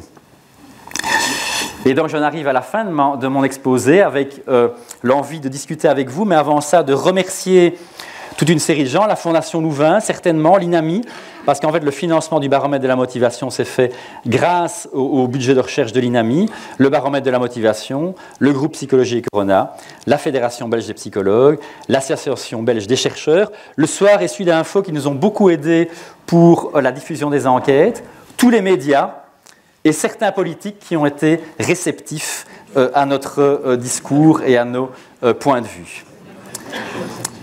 Et alors je vais juste, mais il y aura une information complémentaire, pour aller plus loin, si ça vous intéresse, il est tout nouveau, on a réédité ce livre Psychologie des émotions, on vous dira concrètement comment vous pouvez y avoir accès, et mon autre thématique, comme l'a dit Madame Rousseau, c'est la mémoire collective, et en 2021, j'avais pu éditer ce petit bouquin Dialogue sur la Belgique, publié en français et en néerlandais, des échanges, des duos, Philippe Moureau et Herman Van Rompuy, des leaders du monde économique, des sportifs, Jean-Michel Sèvres notamment, des cinéastes, des écrivains qui échangent sur le souvenir de la Belgique, leur souvenir des personnages importants, et cette incompréhension entre les deux communautés avec des choses assez étonnantes comme une interlocutrice qui dit moi les personnalités marquantes que je veux citer, c'est ces deux personnes-là. Une est une cancérologue hyper connue en Flandre, totalement inconnue du côté francophone, donc même par rapport à la science, le passage de l'information n'est pas encore présent. Et ma toute dernière dia, c'est pour vous informer simplement que si jeudi soir, vous êtes dans les environs, on lance le cinéma avec un documentaire remarquable qui s'appelle « Tout va s'arranger ou pas » sur la santé mentale des jeunes, présenté par Pierre Skonbrood. C'est un documentaire d'1 heure et ensuite un débat sur cette question-là. Et donc, au plus ce débat sera intergénérationnel, au plus intéressant il sera. Donc, si vous avez l'occasion de venir jeudi au Studio 11, c'est gratuit, à 19h30. Vous simplement vous présentez au Studio 11 à 19h30 et vous assisterez à ce documentaire. Et ensuite, un débat avec le réalisateur, l'ADN de notre faculté. Je serai présent avec toute une série de collègues pour lancer cette question que je n'ai pas beaucoup abordée aujourd'hui, mais qui pourrait être prolongée à cette occasion-là. Et je vous remercie chaleureusement pour votre attention et je suis impatient de discuter avec vous.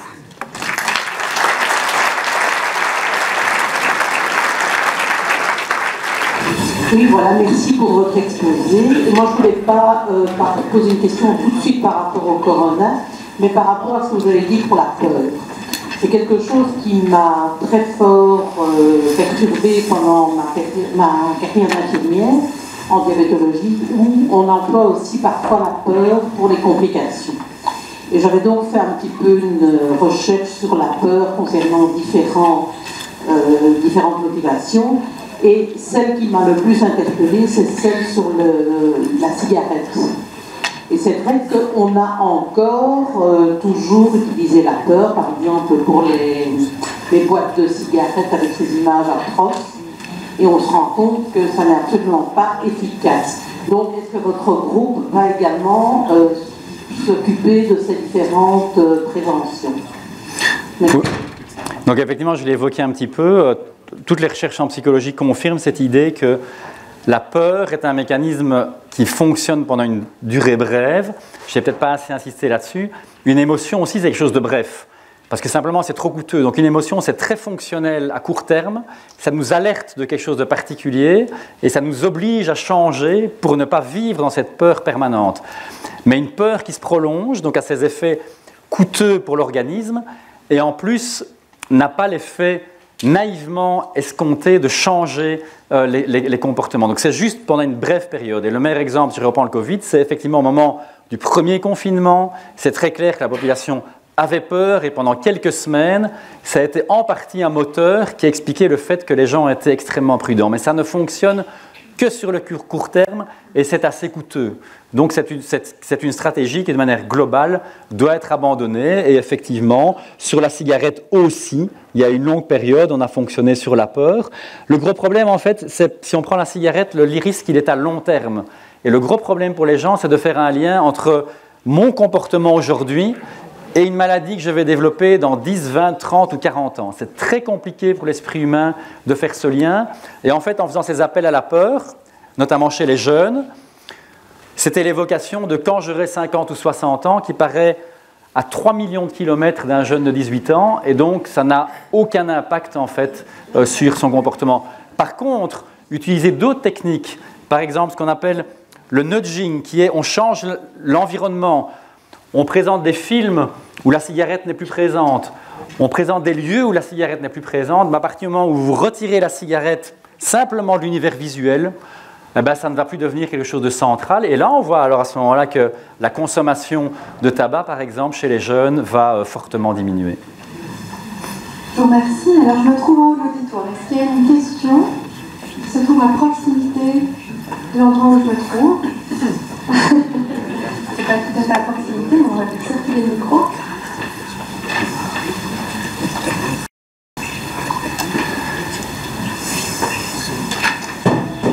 Oui, merci pour votre exposé. Personnellement, un petit point que je suis assez sceptique que vous n'avez pas envisagé.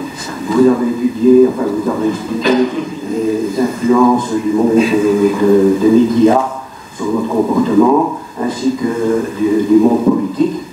Et il me semble qu'il y a un énorme point qui manque, c'est l'influence des réseaux sociaux. Qui ont été, me semble-t-il, quelque chose de capital aussi dans tout ce qu'il y a entouré le Covid. Merci pour votre remarque sur les réseaux sociaux. Alors, dans le terme médias en général, je ne voulais pas me restreindre uniquement aux classiques, journaux, télévision, radio, mais vous avez raison que ça n'a pas été le centre de notre attention. C'est relativement difficile aussi à bien capter. Ce qui est clair, c'est qu'on a pu nous rendre compte à certains moments, par rapport au moment aigu de la vaccination, par exemple, que nos enquêtes en ligne qui étaient sur le site du Soir et de Sud Presse, à un moment donné, il y a eu des messages sur les réseaux sociaux qui étaient « allez-y, participez pour montrer que le vaccin, c'est vraiment dangereux ». Donc il y a eu, si vous voulez, on a vécu simplement des tentatives d'essayer d'influencer nos résultats, ce qui était en fait peine perdue, puisque notre intérêt n'était pas de compter le nombre de gens qui étaient vaccinés ou pas, ce n'est pas ça qui nous intéressait, c'était de voir dans quelle mesure la position des gens par rapport à la vaccination avait un effet sur d'autres types de variables.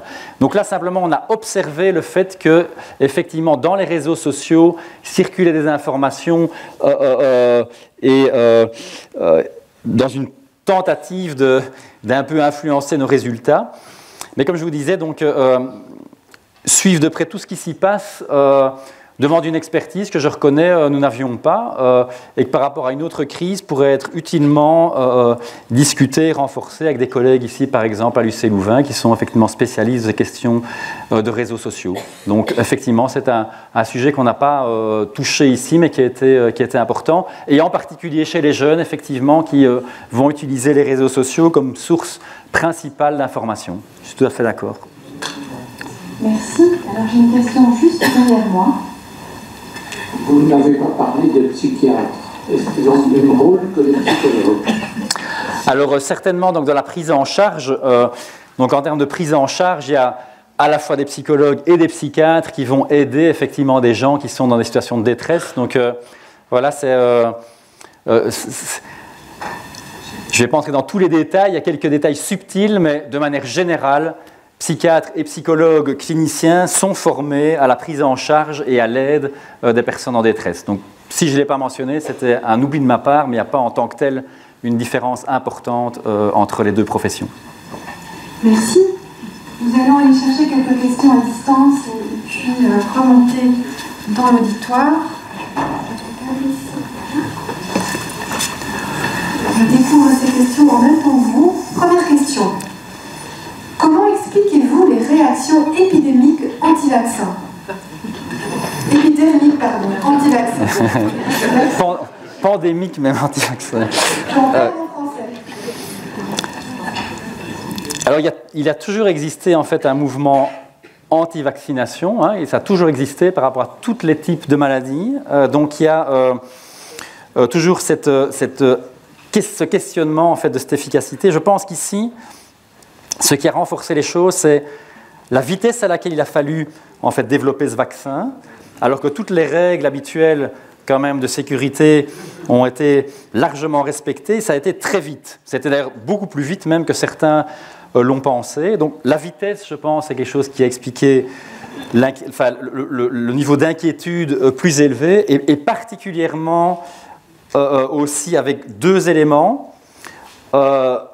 Chez les femmes jeunes, par rapport à la grossesse, c'est clair qu'il y a une inquiétude, ça c'est sûr et certain. Donc même parmi des jeunes femmes informées, le fait que c'était nouveau, on ne veut prendre aucun risque par rapport à son bébé. Donc ça a été un élément très compliqué. Et il y a eu aussi un élément religieux qui a été compliqué, parce que dans certaines communautés, il y a aussi une difficulté, je dirais, à mettre en parallèle la confiance qu'on peut avoir dans sa religion et la confiance dans le message scientifique. Et là, il y a quand même eu de superbes initiatives de plusieurs scientifiques qui sont venus dans les écoles et qui m'ont rapporté des moments vraiment exceptionnels. Je pense notamment à Leila Beilkir, où vraiment c'était une occasion pour des jeunes adolescentes maghrébines, par exemple, de poser des questions en disant « mais moi, à la maison, c'est ce qu'on me dit, qu'est-ce qu'il en est exactement ?» Alors le problème, évidemment, ce genre d'action, ça prend énormément de temps, parce que passer 2 heures dans une classe de 25, avant de toucher 25 000 personnes, ça prend du temps. Mais ça, c'est des manières aussi de faire retomber... le problème, en fait, c'est que par rapport aux réseaux sociaux qu'on évoquait, on est un peu à armes inégales, parce que pour faire une bonne communication scientifique, vous ne pouvez le faire que de cette manière-là, et vous ne pouvez donc pas atteindre rapidement beaucoup de monde, alors que malheureusement, sur les réseaux sociaux, une information entièrement fausse, mais bien expliquée, peut tout de suite toucher des dizaines, des centaines de milliers de personnes qui vont avoir d'autant plus de mal après à revenir en arrière. Merci. Je regardais ce qui se passe. Oui. Je vais d'abord repasser un peu.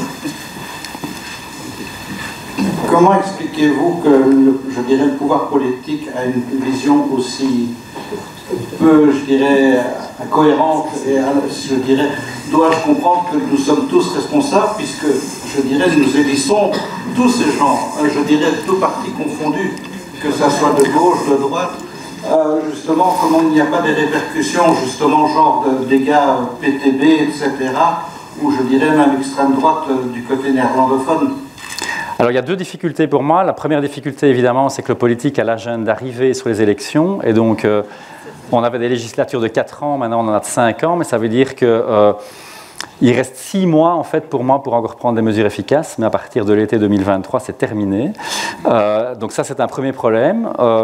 L'autre problème, c'est que la santé mentale, c'est pas un truc hyper sexy et vendable, en fait. Parce que ce qu'on essaie d'expliquer aux politiques, c'est si vous investissez 50 millions, vous allez éviter que dans 5 ans, certaines personnes qui vont relativement bien maintenant se retrouvent en burn-out ou se retrouvent dans un hôpital psychiatrique. Et ça, c'est malheureusement pas très vendable. C'est pas ce qui va marcher dans un programme électoral. Et donc, je pense que c'est une autre des difficultés, en fait. C'est que autant ça peut faire bien de dire le gouvernement investit des millions dans le testing, mais globalement dire le gouvernement va investir pour 10 ans sur la prévention de la santé mentale et vous verrez dans 5 ans que ça ira mieux.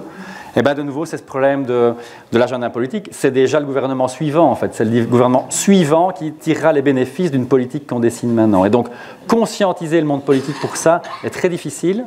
Mais franchement, là où je vois que ça bouge, c'est dans le monde économique. Il y a une déclaration du gouverneur de la Banque nationale qui était très claire là-dessus, où il dit vraiment qu'il a une inquiétude majeure sur l'état de la santé mentale des travailleurs belges et qu'il va falloir faire quelque chose. Et donc, je pense que sous cet angle-là, à un moment donné, le politique devra se rendre compte que s'il n'y a pas quelque chose qui est fait, on va se retrouver dans des situations de sous-effectifs absolument partout et l'économie ne va plus tourner. Merci. Je me tourne à nouveau vers la salle. Je vais vous passer le micro, monsieur. Pensons aux personnes à distance. Et en salle. Je puis revenir sur la question de monsieur. Comment les gens des Pays-Bas ont fait pour arriver à avoir une politique à long terme? Alors, on peut pas prendre exemple sur eux? Si, je suis souvent en contact avec eux et donc j'espère bien, grâce à leur expérience, aussi en apprendre plus. Il y a des différences en fait d'un pays à l'autre, de la reconnaissance de différentes disciplines dans la prise en charge de certaines questions. J'ai évoqué les Pays-Bas, mais par exemple le Royaume-Uni.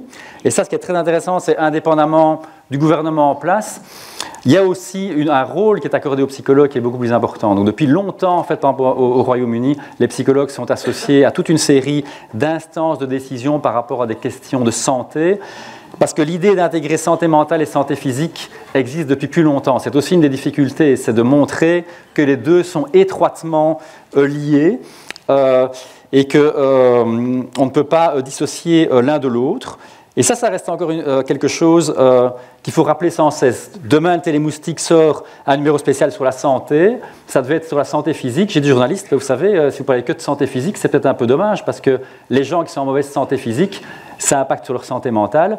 Et les gens qui ont des problèmes de santé mentale, ça risque aussi de conduire au développement de maladies physiques. Donc il y a cet élément-là aussi qui n'est pas encore assez loin chez nous par rapport à ce que ça est aux Pays-Bas, par exemple, au Royaume-Uni, dans les pays scandinaves. Il reste quand même une espèce de division nord-sud quand même sur la prise de conscience du rôle des sciences sociales, des sciences humaines dans la compréhension des problèmes de société. Et là, je dirais malheureusement pour nous, le mouvement n'est à mon goût pas suffisant parmi mes collègues chercheurs. On est quelques-uns, mais on n'est pas non plus une majorité à vouloir s'investir dans le débat public et pourtant c'est vraiment indispensable. Évidemment, ça prend du temps, mais c'est une nécessité aussi. Et je pense que c'est un engagement aussi en tant que chercheur de s'engager dans ces questions-là et de sortir aussi, et pour moi c'était aussi important, de sortir de son laboratoire et de participer à ce débat et essayer d'expliquer pourquoi ce genre de changement est si important. Merci. Je reste disponible. En mai 40, mon père avait 23 ans et a fait la guerre. Vous avez fait la comparaison entre le Covid et la Deuxième Guerre mondiale. Et je reviens sur l'aspect de la mémoire. Lorsque je lui posais des questions sur comment il avait passé la guerre, ce genre de choses-là, je me heurtais toujours au mieux des réponses très évasives, mais souvent un silence. Et c'est quelque chose que j'ai pu constater chez beaucoup d'amis dont les pères ont également eu le même genre de choses. Est-ce que c'est le même genre de mécanisme qui s'applique dans ce genre de cas de figure, en l'occurrence une occultation quelque part de ce qu'on ne veut plus voir? Alors moi je dirais en partie, mais pas complètement. Je dirais la différence avec les deux guerres, c'est que je pense que les gens qui ont vu les choses les plus difficiles, les plus pénibles, n'ont d'abord pas su mentalement les expliquer, parce qu'il y a un phénomène psychique de trauma qui fait qu'on n'est même pas capable de les verbaliser, ce qui explique pourquoi des survivants des camps ont souvent écrit 20, 30, 40 ans plus tard. Mais la différence aussi, je pense, c'est qu'ils ont vécu des choses que tout le monde n'a pas nécessairement vues ici, dans la pandémie de Covid, en fait, quelque part, on était tous concernés. Alors certains ont vu pire que d'autres, ça c'est sûr, mais en même temps, on était tous impliqués. Néanmoins, je crois qu'il y a quand même un mouvement fondamental de l'humain d'essayer d'oublier des choses négatives. Et je pense qu'il y a un besoin, pour le moment, d'essayer de penser à des choses plus positives. On ne veut pas encore assez le reconnaître, mais pour tout le monde, ça a été des années difficiles et ça a été des années de sacrifice. Et c'est ce phénomène de résilience aussi qui conduit aussi à voir les choses vers le futur, vers le positif. Mais j'ai un projet actuellement sur la question de la transmission intergénérationnelle du souvenir, et c'est vrai que les souvenirs ne passent pas facilement entre générations, et ça, d'un point de vue plus historique, c'est évidemment interpellant parce qu'on apprend toujours de ses parents et de ses grands-parents et on évite certainement certaines erreurs si on n'est plus conscient de cet aspect-là. Et donc là, je pense qu'il y a une interaction intéressante entre historiens et psychologues parce que comme psychologue, on sait qu'un mouvement naturel de l'esprit, c'est d'enlever le négatif et d'aller vers le positif. Mais d'un autre côté, maintenir certains récits et certains souvenirs et certains témoignages historiques est important. Et donc il faut aussi aller un peu ramener ces éléments-là et quelque part entrer en collision avec notre esprit humain qui spontanément n'est pas nécessairement enclin à ça. Et c'est vrai que j'ai entendu aussi très souvent, et on a travaillé parfois dans des familles, dans des situations très compliquées, notamment en lien avec la collaboration par exemple, et des enfants, des petits-enfants de collaborateurs qui sont dans des situations aussi de santé mentale très difficiles par rapport au secret, au poids du secret qui est là derrière, mais aussi étonnamment dans des situations plus héroïques où un ancêtre était actif dans la résistance et n'a pas nécessairement beaucoup parlé à ses enfants et à ses petits-enfants. Et donc là, je n'ai que des réponses partielles, mais c'est quelque chose qu'on étudie beaucoup pour le moment. On s'intéresse aussi au retour des Belges après l'indépendance du Congo, et dans quelle mesure ces gens qui ont vécu au Congo en ont parlé à leurs enfants, leurs petits-enfants. Parce que ce qui est intriguant, d'autant plus en Belgique, c'est que l'oubli quand même des événements historiques est vraiment massif. Il y a quelques années, on avait fait une étude dans laquelle on mentionnait la question royale. Et en fait, les chiffres étaient tellement hallucinants que, donc, à part les gens qui ont vécu ces épisodes et donc qui avaient au moins 15-20 ans, leurs enfants, quasi rien, et leurs petits-enfants ne savent même pas de quoi il s'agit, alors que c'est quand même un épisode qui a failli déboucher sur une guerre civile en Belgique. 60 ans après, plus rien, parce qu'il n'y a pas non plus tout l'accompagnement. De manière fondamentale, en fait, en Belgique, quand une chose est conflictuelle, on n'en parle pas. Et c'est peut-être pas la meilleure manière de gérer les choses. Merci. Je vais vous tourner à nouveau vers l'auditoire. Il y a une question, j'arrive. J'invite les personnes à distance aussi à nous poser des questions.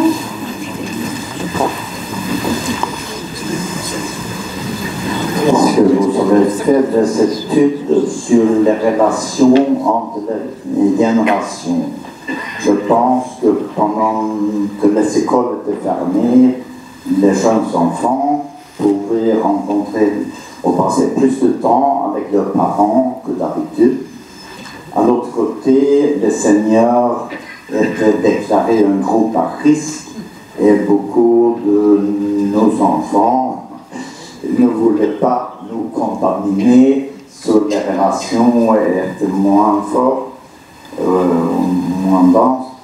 Et à la fin, c'était même les petits-enfants qui étaient présentés comme le plus grand risque de contaminer. Est-ce que vous avez des réflexions sur ça? Alors c'est une question extrêmement intéressante. Malheureusement, on n'a pas étudié cette question-là, mais pour moi, effectivement, elle mérite d'être étudiée. Et il est encore temps de le faire parce que, effectivement, les relations intergénérationnelles ont été fondamentalement changées pendant cette période. Et donc, ce serait extrêmement intéressant de voir l'impact que ça a pu avoir dans tous les sens, aussi bien du point de vue des petits-enfants que des grands-parents. Je n'ai pas de connaissance d'études de ce type-là, mais en tout cas, merci de le suggérer parce que je connais des collègues qui travaillent plus particulièrement sur ces questions des liens générationnels qui pourraient être très intéressés. Ce serait vraiment très important de mieux comprendre ce que ça a pu changer en termes de dynamique familiale. Oui, merci pour la suggestion. Merci. Je me retourne à nouveau vers l'auditoire. Y a-t-il des questions dans ma zone? Oui.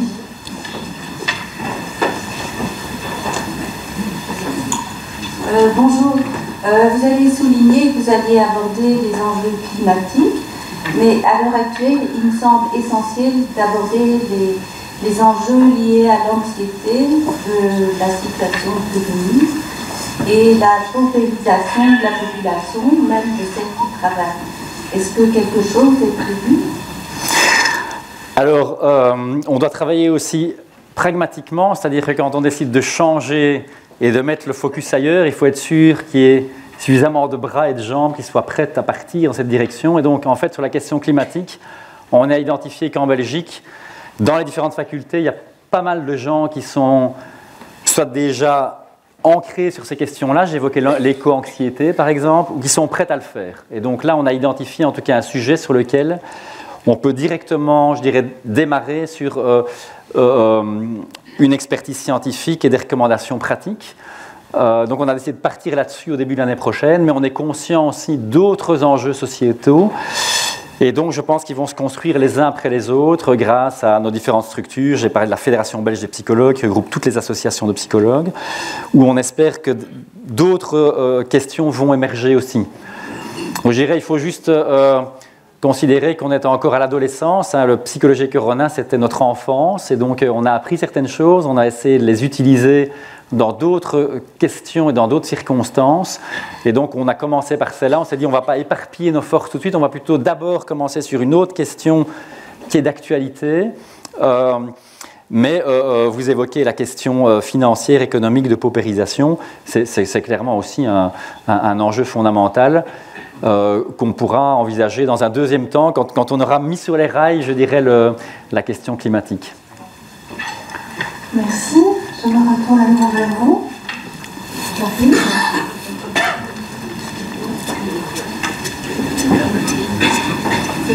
Je monte en haut de l'auditoire. La personne à distance, ça ne s'appelle pas. La question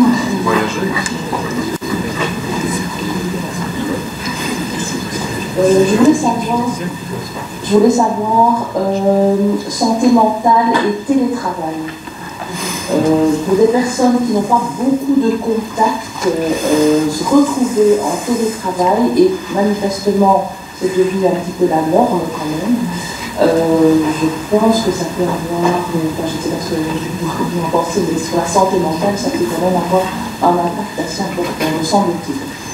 Alors vous avez tout à fait raison. Donc moi, je n'ai pas directement travaillé là-dessus, mais donc dans le groupe Psychologie Corona, à certains moments, on a fait appel à des collègues, notamment des collègues en psychologie du travail. Donc il y a eu un rapport, par exemple, qui est sorti sur cette question que vous pouvez retrouver certainement sur notre site. Ce que je sais, en tout cas, en fait, une des questions, c'est vraiment la question de la flexibilité. Et je pense que le Covid a créé dans certaines entreprises ou certaines collectivités une ouverture à la flexibilité et dans d'autres, malheureusement, un maintien à la rigidité.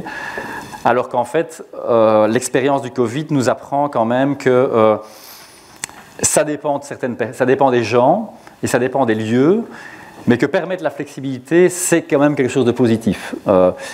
Avec un minimum en fait, de moments de contact sociaux pour éviter de tomber dans des situations quand même pour moi fort inquiétantes d'entreprises, par exemple en Amérique du Nord, dans lesquelles les gens se voient une fois par an, pour un grand rassemblement annuel de toute l'entreprise, mais il n'y a plus de lieu physique de rencontre, en fait. Et ça, en termes d'effets psychologiques, je pense que ça, sur le long terme, c'est effectivement extrêmement dommageable. Et de manière très surprenante, la reprise du contact et la reprise du travail ensemble et de l'interaction sociale prend du temps. Même dans ma faculté de psychologie, où on pourrait se dire que les gens sont sensibles à ça, je suis frappé que c'est seulement quasiment dans les dernières semaines ici de la fin 2022 qu'on revoit des gens. Alors que depuis début 2022, la politique de vaccination, l'état sanitaire permettait quand même largement de revenir. Les gens ne sont pas revenus. Et l'année dernière, au cours, le printemps l'année dernière, cette année je suis en année sabbatique, donc je n'ai pas pu suivre de près, mais au printemps l'année dernière, j'étais frappé du peu d'étudiants qui venaient dans les cours, alors que c'est quand même un lieu essentiel de sociabilisation. Et dans les entreprises, le phénomène de la machine à café et le lieu de l'informel, c'est comme si les gens ne se rendaient pas compte que c'était essentiel pour la cohésion d'un groupe et d'une organisation, en fait. Et donc ça montre que les gens ont perdu, en fait, la notion de l'importance du social. C'est pour ça qu'on a relancé ce cinéma, en fait, qui est on ne regarde pas le film chez soi, derrière son écran, on vient à Louvain-la-Neuve, on espère avoir des étudiants, des chercheurs, des habitants de Louvain-la-Neuve pour discuter ensemble d'une question, parce que ça manque vraiment, en fait, c'était une pratique courante qui ne revient pas aussi facilement qu'on aurait pu l'imaginer.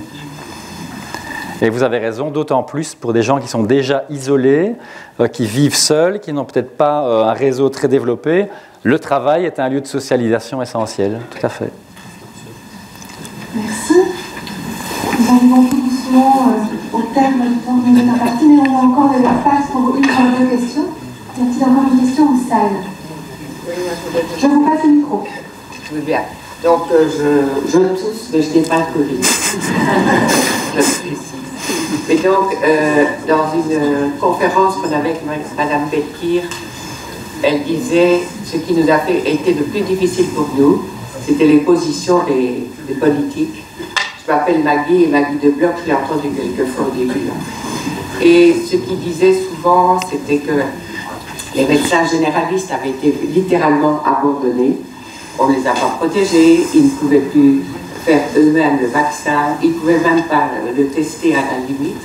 Donc ils ont été très disqualifiés, alors que ultérieurement, c'est n'importe qui peut faire un test actuellement pour juste voir si oui ou non il est porteur.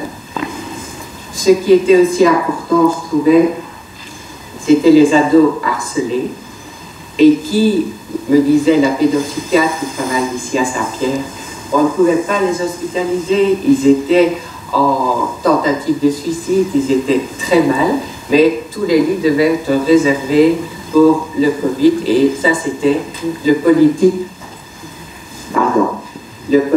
qui le disait. Alors ce qui était aussi, je trouve, qui était le positif de ce Covid, c'était le fait de la maltraitance du troisième âge et des maisons de retraite.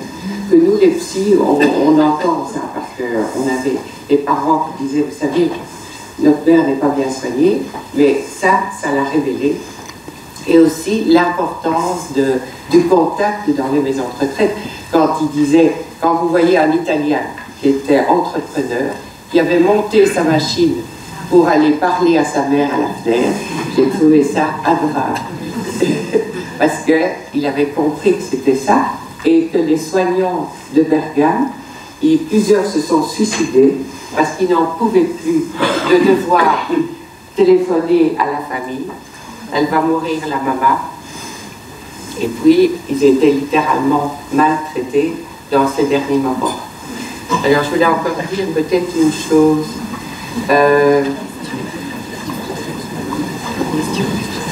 Une question.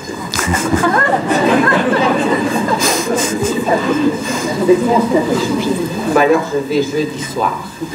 Ça va, revenez jeudi soir, très bien. Y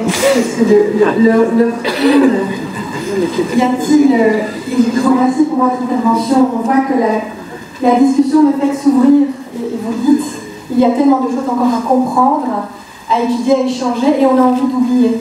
Moi, j'ai déjà envie de vous remercier de nous aider à ne pas oublier et de voir à quel point c'est important de tirer le son, de parler de prévention. Et on est au tout début, et on a envie de ne pas le faire. Donc, rien que pour ça, j'ai déjà envie de vous remercier chaleureusement. Y a-t-il une toute dernière question?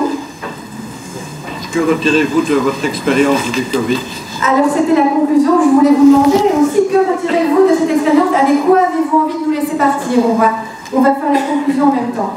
Je dirais que dans toute situation difficile et parfois tragique, il y a aussi des éléments positifs et que le Covid nous a ouvert les yeux sur beaucoup de choses en fait, auxquelles on n'avait plus accès véritablement.